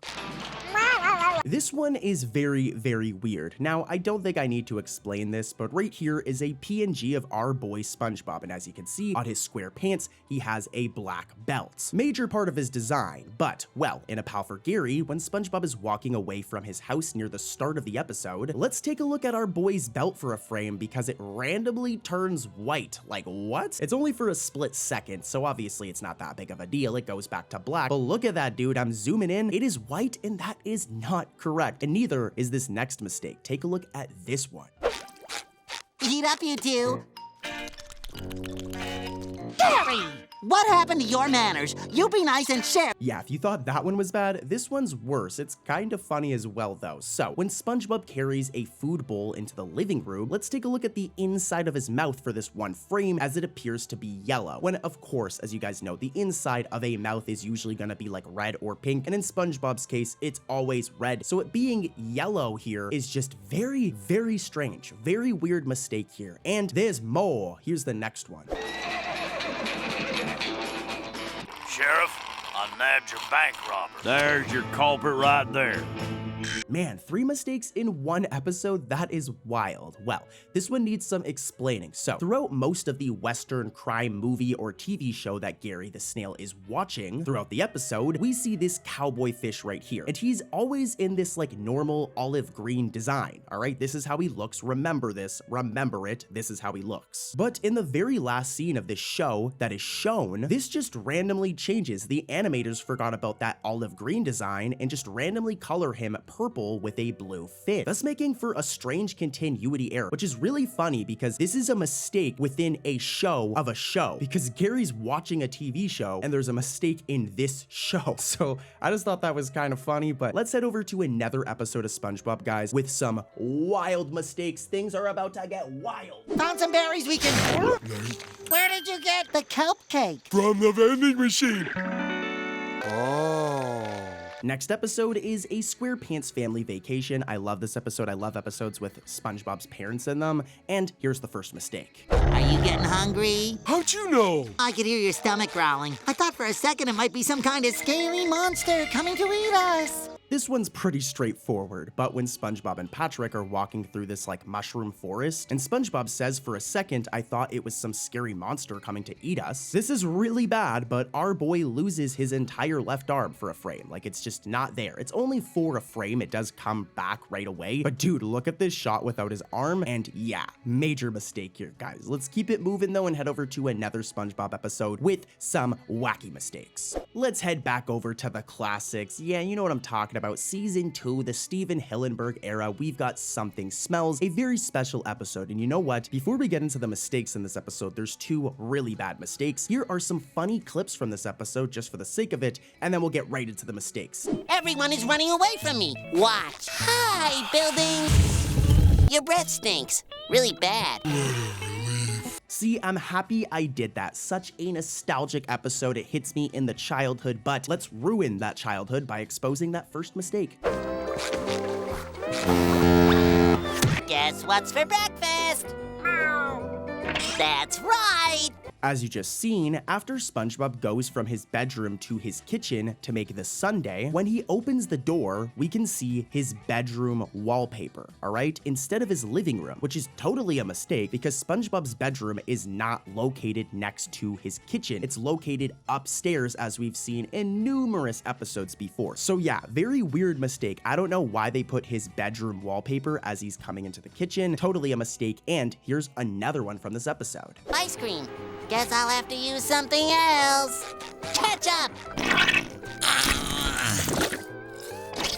This one took me a couple times of watching it to really catch it, but when SpongeBob opens the giant ketchup bottle and squeezes it into his sundae bowl, disgusting by the way. Putting ketchup in a sundae, disgusting. If we look at his hands though, his right hand is on backwards. Look at this, I'm zooming in. Yeah, that hand is on backwards, and totally a mistake, a really bad one too. We ain't done yet though, gang. More mistakes to come, and you do not want to miss them. Let's keep it rolling. As if the answers to all your problems will fall right out of the sky. We're falling right out of the sky! Next up, we're talking about one of my favorites, Club SpongeBob. I love this episode. As you guys know, SpongeBob, Patrick, and Squidward get trapped in the kelp forest, and Squidward nearly starves because the magic conch shell just does not like him. That thing does not like Squidward. Now, during one of those scenes where Squidward nearly starves, we have a mistake. It has to do with SpongeBob's drink, all right? Watch this. And after all, the club gotta stick together, and... Yeah, so you guys may have caught it, but as SpongeBob is drinking his drink, the actual liquid in the cup does not go down at all. Like, we can see the glass with the liquid here before he picks it up, and then when he's drinking it and puts it back down, nothing changes. And you know, I'm nitpicking, but this is a mistake. Like, I wish I had infinite orange juice like SpongeBob over here, but that's just not... That's not how things work, bud. I am very thirsty now, though, I can't lie.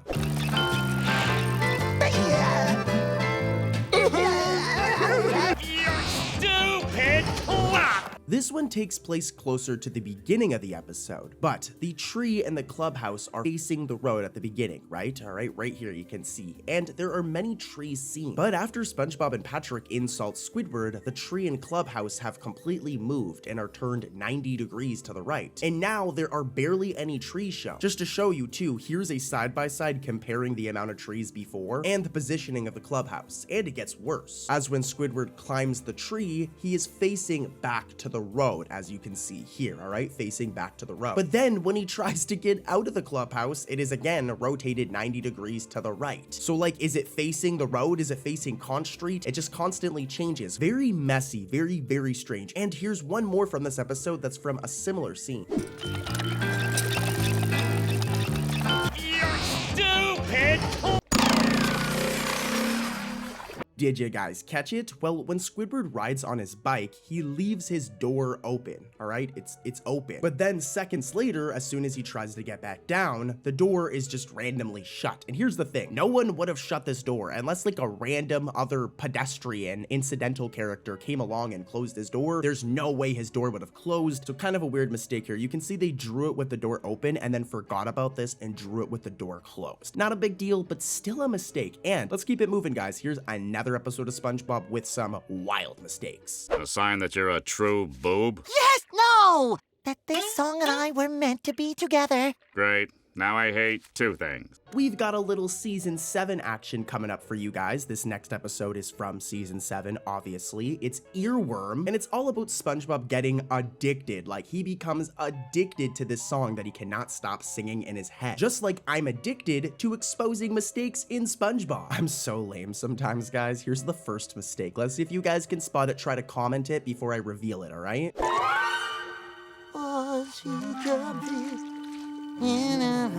That's it, boy. You're done for the day. Did you guys catch it? It's a weird one. So, during the pan shot of the messy kitchen in the clips you guys just saw, these condiment bottles right here are blank, all right? And there's this cabinet that's over here. It'll all make sense in a second, but remember, the condiments have no labels, and this cabinet is far away from SpongeBob over here. However, when Mr. Krabs is sending SpongeBob home, the condiments now magically are labeled despite them not being labeled a couple seconds prior, and that cabinet that was originally farther away is now closer to SpongeBob. Here's a side-by-side to show you guys I'm not capping. This one's totally a mistake. And here's one more from the same episode. Trying to escape, it's futile! Do.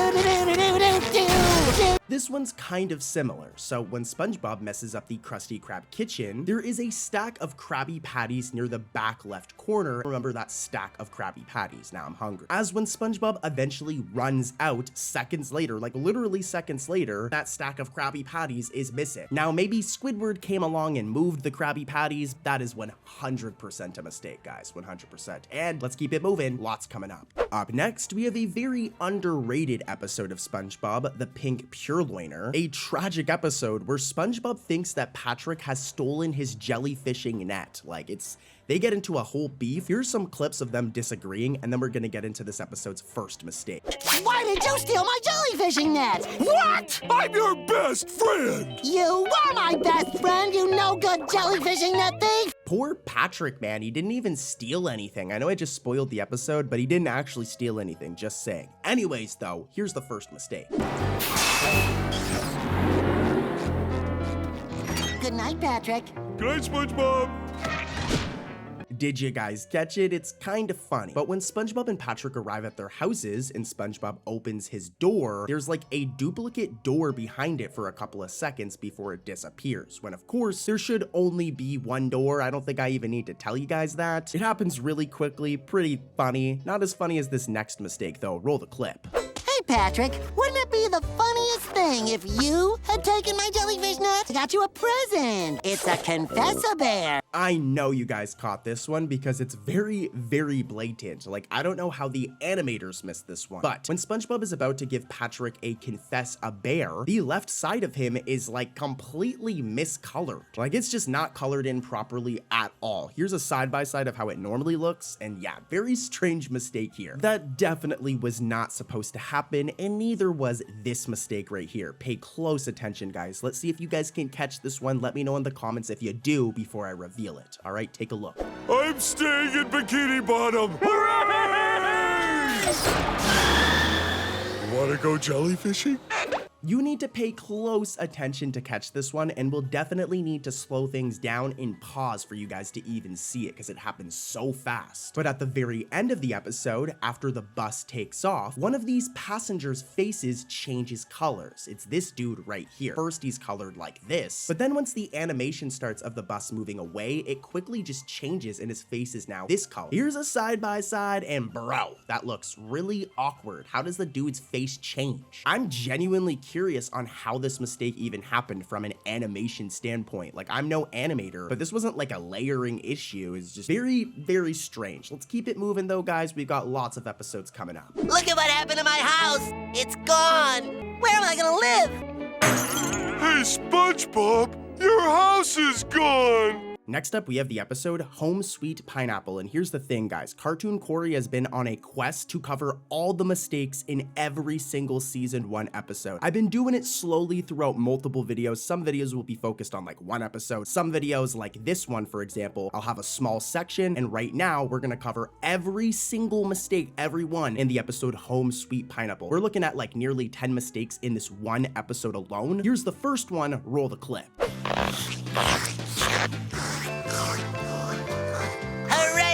Friendversary! We're finally huge!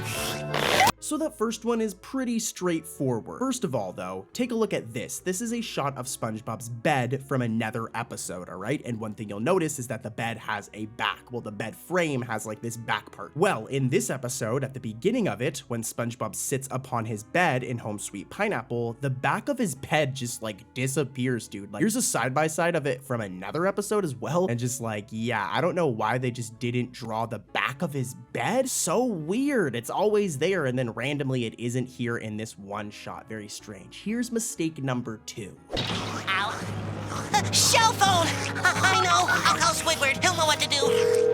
Hello? Squidward! I'm gonna make this one quick. It's kind of a weak mistake in my opinion. It's from the wiki, and as you guys know, my goal with this is to cover every single mistake in this one episode. So even though it's weak, we gotta cover it. But SpongeBob over here, here's a PNG of him. He has his eyelashes, right? We all have eyelashes, and what happens with SpongeBob is whenever he closes his eyes, his eyelashes always disappear. This is a common thing in 2D animation. Like in every other episode, it happens whenever he closes his eyes. But when SpongeBob decides to call Squidward for help, he blinks his eyes, but his eyelashes are still seen for about a split second, which again is technically a mistake, but it's kind of lame. Let's head over to mistake number 3. This one's much better. What are you gonna do now? I guess I'll have to move back with my mom and dad. No. So eventually, as you guys just saw, SpongeBob loses his house to those pesky nematodes, and eventually realizes and says, I guess I'll have to move back in with my mom and dad. Now, when this happens, when this exact line is spoken, if we look at Patrick, who's looking very dapper, by the way, like I like his suit, if we look at him, his mouth disappears for like a split second as it's said. Like, look at this dude missing his mouth. Like, how do you forget to draw a character's mouth? Crazy, dude. Like, I don't know how you forget to draw a character's mouth, but whatever. Let's head over to the next one. This one's good.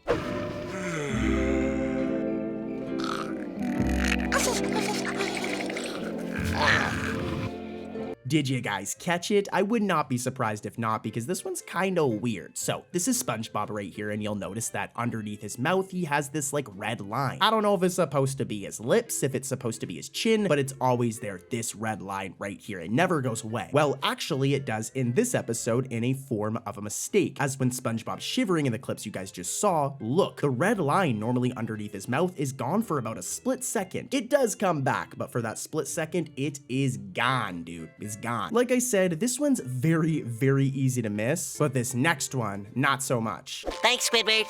Can you give me a glass of water? Okay. Yeah, this is a real swell place you got here. Yep, this is great. This next one is another one from the wiki, and I'm not gonna lie, you guys are pushing it with this one. It is kind of a mistake, but before Squidward returns to bed after giving SpongeBob a glass of water, the pillow is like, it's more square than anything, alright? And as you can see, it's only fit for one person. But eventually, when Squidward goes to bed with SpongeBob, they're so cute together, the pillow is now suddenly rectangular and wide enough for 2 people. Here's a side-by-side, and I'm not gonna lie, guys, the pillows are not that different. Like I said, this one's from the wiki, so do not point the finger at me, all right? I just included this one because I want to include every single mistake, and you guys say this is a mistake. So anyways, though, I'm rambling. Here's the next mistake. Take a look at this one. You hold too many memories, Squidward. This is goodbye. Now, this is one that's actually like pretty bad. This is actually like a real mistake right here. So near the ending of the episode, SpongeBob wears his hat when he is going to plant the seed. As you can see right here, all right, he's wearing his hat. Remember this, as when he plants the seed a second later, his face is seen close up, and look, he isn't wearing the hat. Now, of course, after planting the seed, the hat does like reappear finally, but yeah, totally a mistake. He's wearing it and it just disappears for a second and then it reappears back. Crazy mistake. All I know for sure though is that's a really nice hat, SpongeBob. I want one. Here's the next one. Squidward, this is goodbye. Goodbye, SpongeBob. Goodbye. Goodbye, SpongeBob. Bye, bye, bye. This one is insanely funny, all right? But when Squidward says goodbye to SpongeBob, look at him because he's much taller than usual. Here are a couple of shots of Squidward from other episodes, and then if you look at this one, he is like towering over SpongeBob. Like, dude looks massive. No one can ingest raw chum and survive. Oh, yeah? Well, Charlie Mackerel did. Really? for 30 seconds. Let's get things started with the episode Squirrel Record. This is from the modern SpongeBob era, so the episode's all fancy in HD, and it has 2 mistakes. Let's not waste any time. Here's the first one. Oh, hold on, Sandy. Well, hurry up! I've got record breaking to do! So, as you guys just saw, SpongeBob leaves to go and get his camera, but when he does this, he leaves his helmet inside the tree dome, right here. So once he leaves, he does not have it anymore. But once he's shown running back with his camera, he's randomly seen with his helmet on again outside of the tree dome, which literally would have been impossible because he left his helmet there when he left. Maybe he has an extra one, but I think the animators messed up here and they were not supposed to draw him with the helmet on again. What do you guys think though? Let me know in the comments below. For now though, here's another mistake from this episode. Let's have a look. SpongeBob! SpongeBob, what are you doing? I'm here to save you. Yeah, so speaking of that water helmet, all right, if we go back to Tea at the Tree Dome, we know that if SpongeBob does not have water, this happens. He starts to dry up and he pretty much nearly dies. Same thing happens to Patrick too. But for some reason, after SpongeBob is crushed by the machine in the clips you guys just saw, he is now randomly somehow able to survive inside Sandy's tree dome without wearing a water helmet, which is a major mistake because this would happen. I'm gonna play the clip. This is what would happen to him. There's no water in here! I'm trying to tell you! Yeah, SpongeBob would have dried up, my boy. If he needed water that bad back in Tea at the Tree Dome, he would need it that bad now as well in this episode. I guess whoever wrote this episode or whoever animated Squirrel Record must have forgotten about this very crucial detail. But anyways, we can't spend all day on this episode. Let's head over to another one, guys, that has much crazier mistakes. Stay tuned. I would like a Krabby Patty. Okay. How about you, Squid? No, I do not want a Krabby Patty. You sure? Don't touch me. This next one has very few mistakes, but the one it has is actually really bad, so I'm gonna make it quick. The episode is The Main Drain, a very underrated episode. Like, be honest, have you even heard of this episode before? I definitely hadn't before this video, but anyways, here's the first mistake. Let's expose it. 1 sec. Time for a scary story.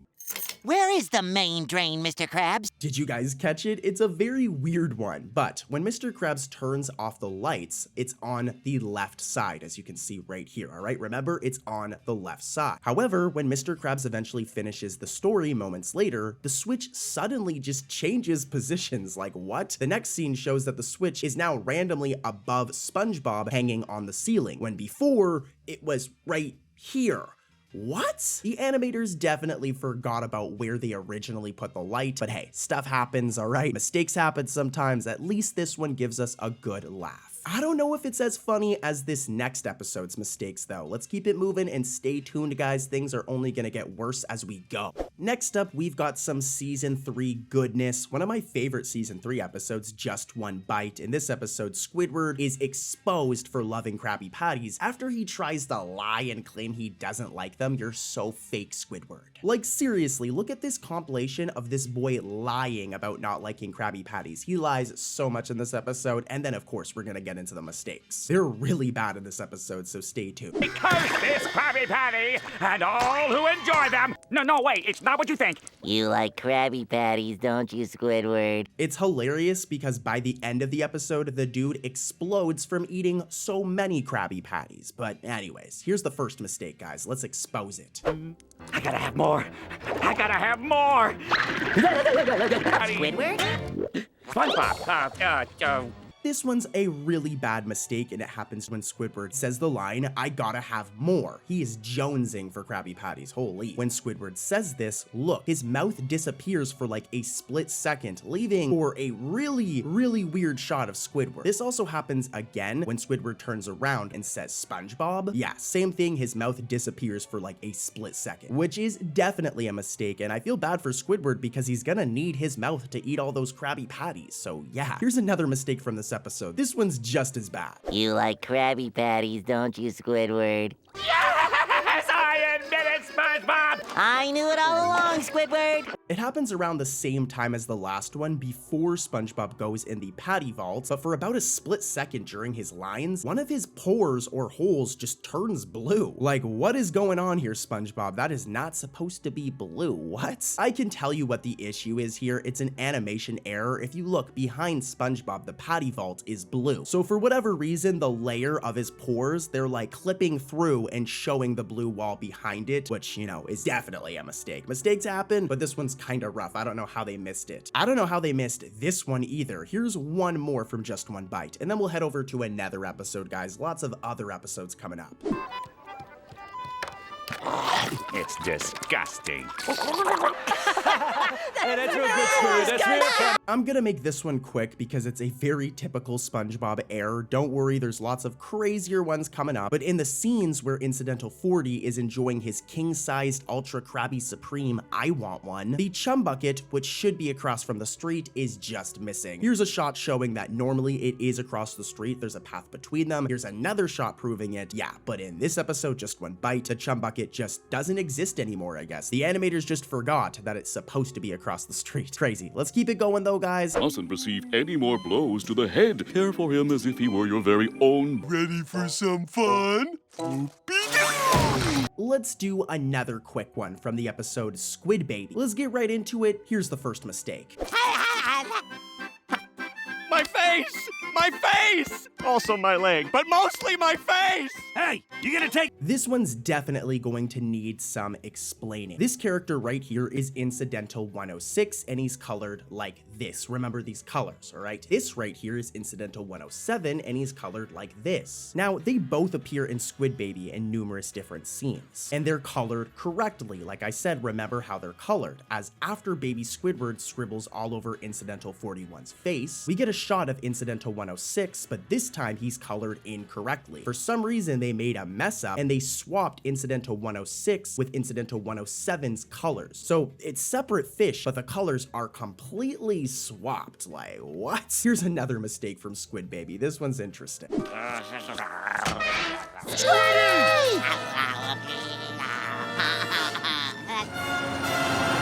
We may have covered this one before, so I'm going to make it very, very quick. But when SpongeBob and Patrick yell Squiddy, and it goes to this like superhero blue background, not only is SpongeBob missing his arms, which might be more of a comedic effect, but a piece of his bottom is missing at the bottom of the screen. This is definitely a mistake. You can see the animation glitches and it's just cut off or something. Really, really weird. Mermaid Man, with his young associate Barnacle Boy, fights for all creatures that live in the sea against the forces of evil. Can you believe that this season 1 episode of SpongeBob has over like 15 mistakes in it? What? Well, in today's video, we're gonna ruin your childhood and expose all of them. Here's the first mistake.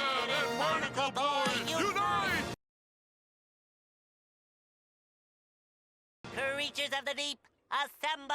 All right, it's time for Mermaid Man and Barnacle Boy 1. Did you guys catch that first mistake? If not, let me explain. First things first though, just saying, it's crazy that this was the first episode where Mermaid Man and Barnacle Boy ever appeared. It's history, but anyways, let me explain this mistake. So as you guys may have just noticed, the donut Patrick uses as a stand-in for Barnacle Boy's ring, this one right here, is chocolate, all right? Remember this, it's chocolate. We see this especially when they touch their donuts together. But the problem here is when we see this exact same donut in any other shot, it's orange. We know it's the same donut because of how many donuts were in the box, but yeah, first the donut was chocolate, and then it just randomly changes to an orange donut in every other shot. And just saying, an orange donut sounds disgusting. Like, I don't think I would eat that, an orange flavored donut. What about you guys? But anyways, here's mistake number 2 from Mermaid Man and Barnacle Boy 1. Hold it right there, ma'am. I'll be taking that. Ah! Help! Help! Help!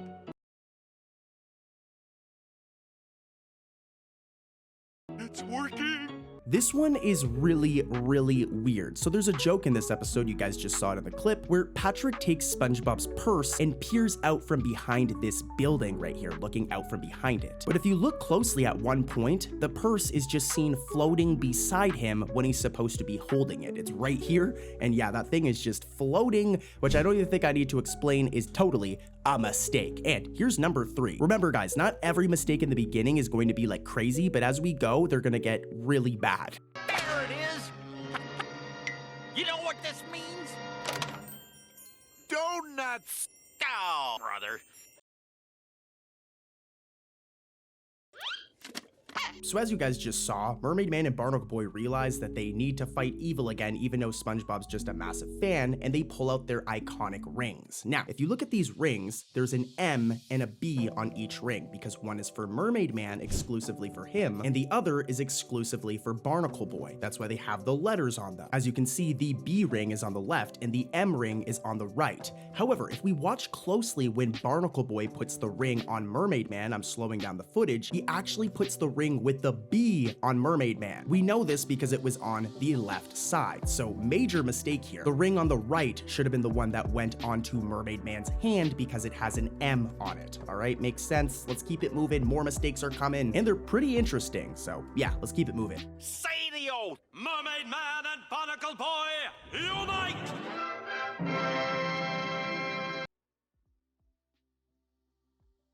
Throw water ball at him. I'm gonna make this one quick because it is pretty much cartoon logic, but as you know, Mermaid Man and Barnacle Boy put those rings on, but the problem is after Mermaid Man says the oath, both his and Barnacle Boy's rings have now just disappeared. We literally see them put them on seconds prior, but just now they're just gone, which is just a really stupid mistake to be honest, but again, it is cartoon logic that they would disappear. Whatever, here's another mistake.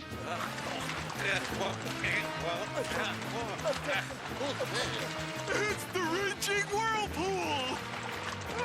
This is another one that's just like really funny. As you guys saw, Mermaid Man and Barnacle Boy do their signature dog paddling towards the boys. But what's important here is before this scene, all right, if we look at Mermaid Man, he's wearing some socks, all right? Even before they do the dog paddle, he is wearing socks, as you can see right here. But when he starts doing the dog paddle, I don't know if he took his socks off because they're gone. It seems the animators forgot to draw the socks during this animation, as afterwards, after they're done the dog paddle, they just reappear. His socks are back. So first he had socks on, then he's missing his socks, and then they're back. Wild mistake here. I told you they're gonna get crazier as we progress. So yeah, let's keep it moving though, guys. Here's another spicy one.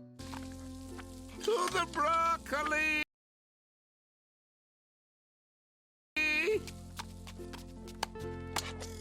This one happens really fast, so it's somewhat excusable, but it's also just really hilarious. When Mermaid Man says to the broccoli while in line, again, it happens very, very quickly, but his right bra strap turns orange for a split second. Normally they're white, as you can see in this shot right here, but for that one split second, it turns orange and it looks very, very strange. Definitely a little bit of an animation error here, and here's more. We need help!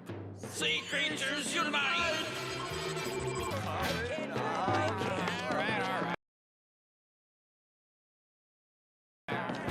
Now this one is a tough mistake, guys. How me and my team found it is very impressive because it's very, very easy to miss. But when Mabel, this lady right here, remember her, when she comes outside after Mermaid Man calls her and the other old people residents to assemble, as she's coming out of the place to the outside to Bikini Bottom, the bottom of her cane flashes white for like 2 different frames. Does it matter? Not really, but it's still technically a mistake, and you gotta say, it's kind of impressive that we found this one. Like, come on, dude. I'm playing it again. Yeah, it flashes white for like 2 different frames, and it's definitely not supposed to happen, but we'll let it slide. And now it's time to head over to our last mistake from this episode that's actually hilarious. Join our heroes locked in a battle of wits!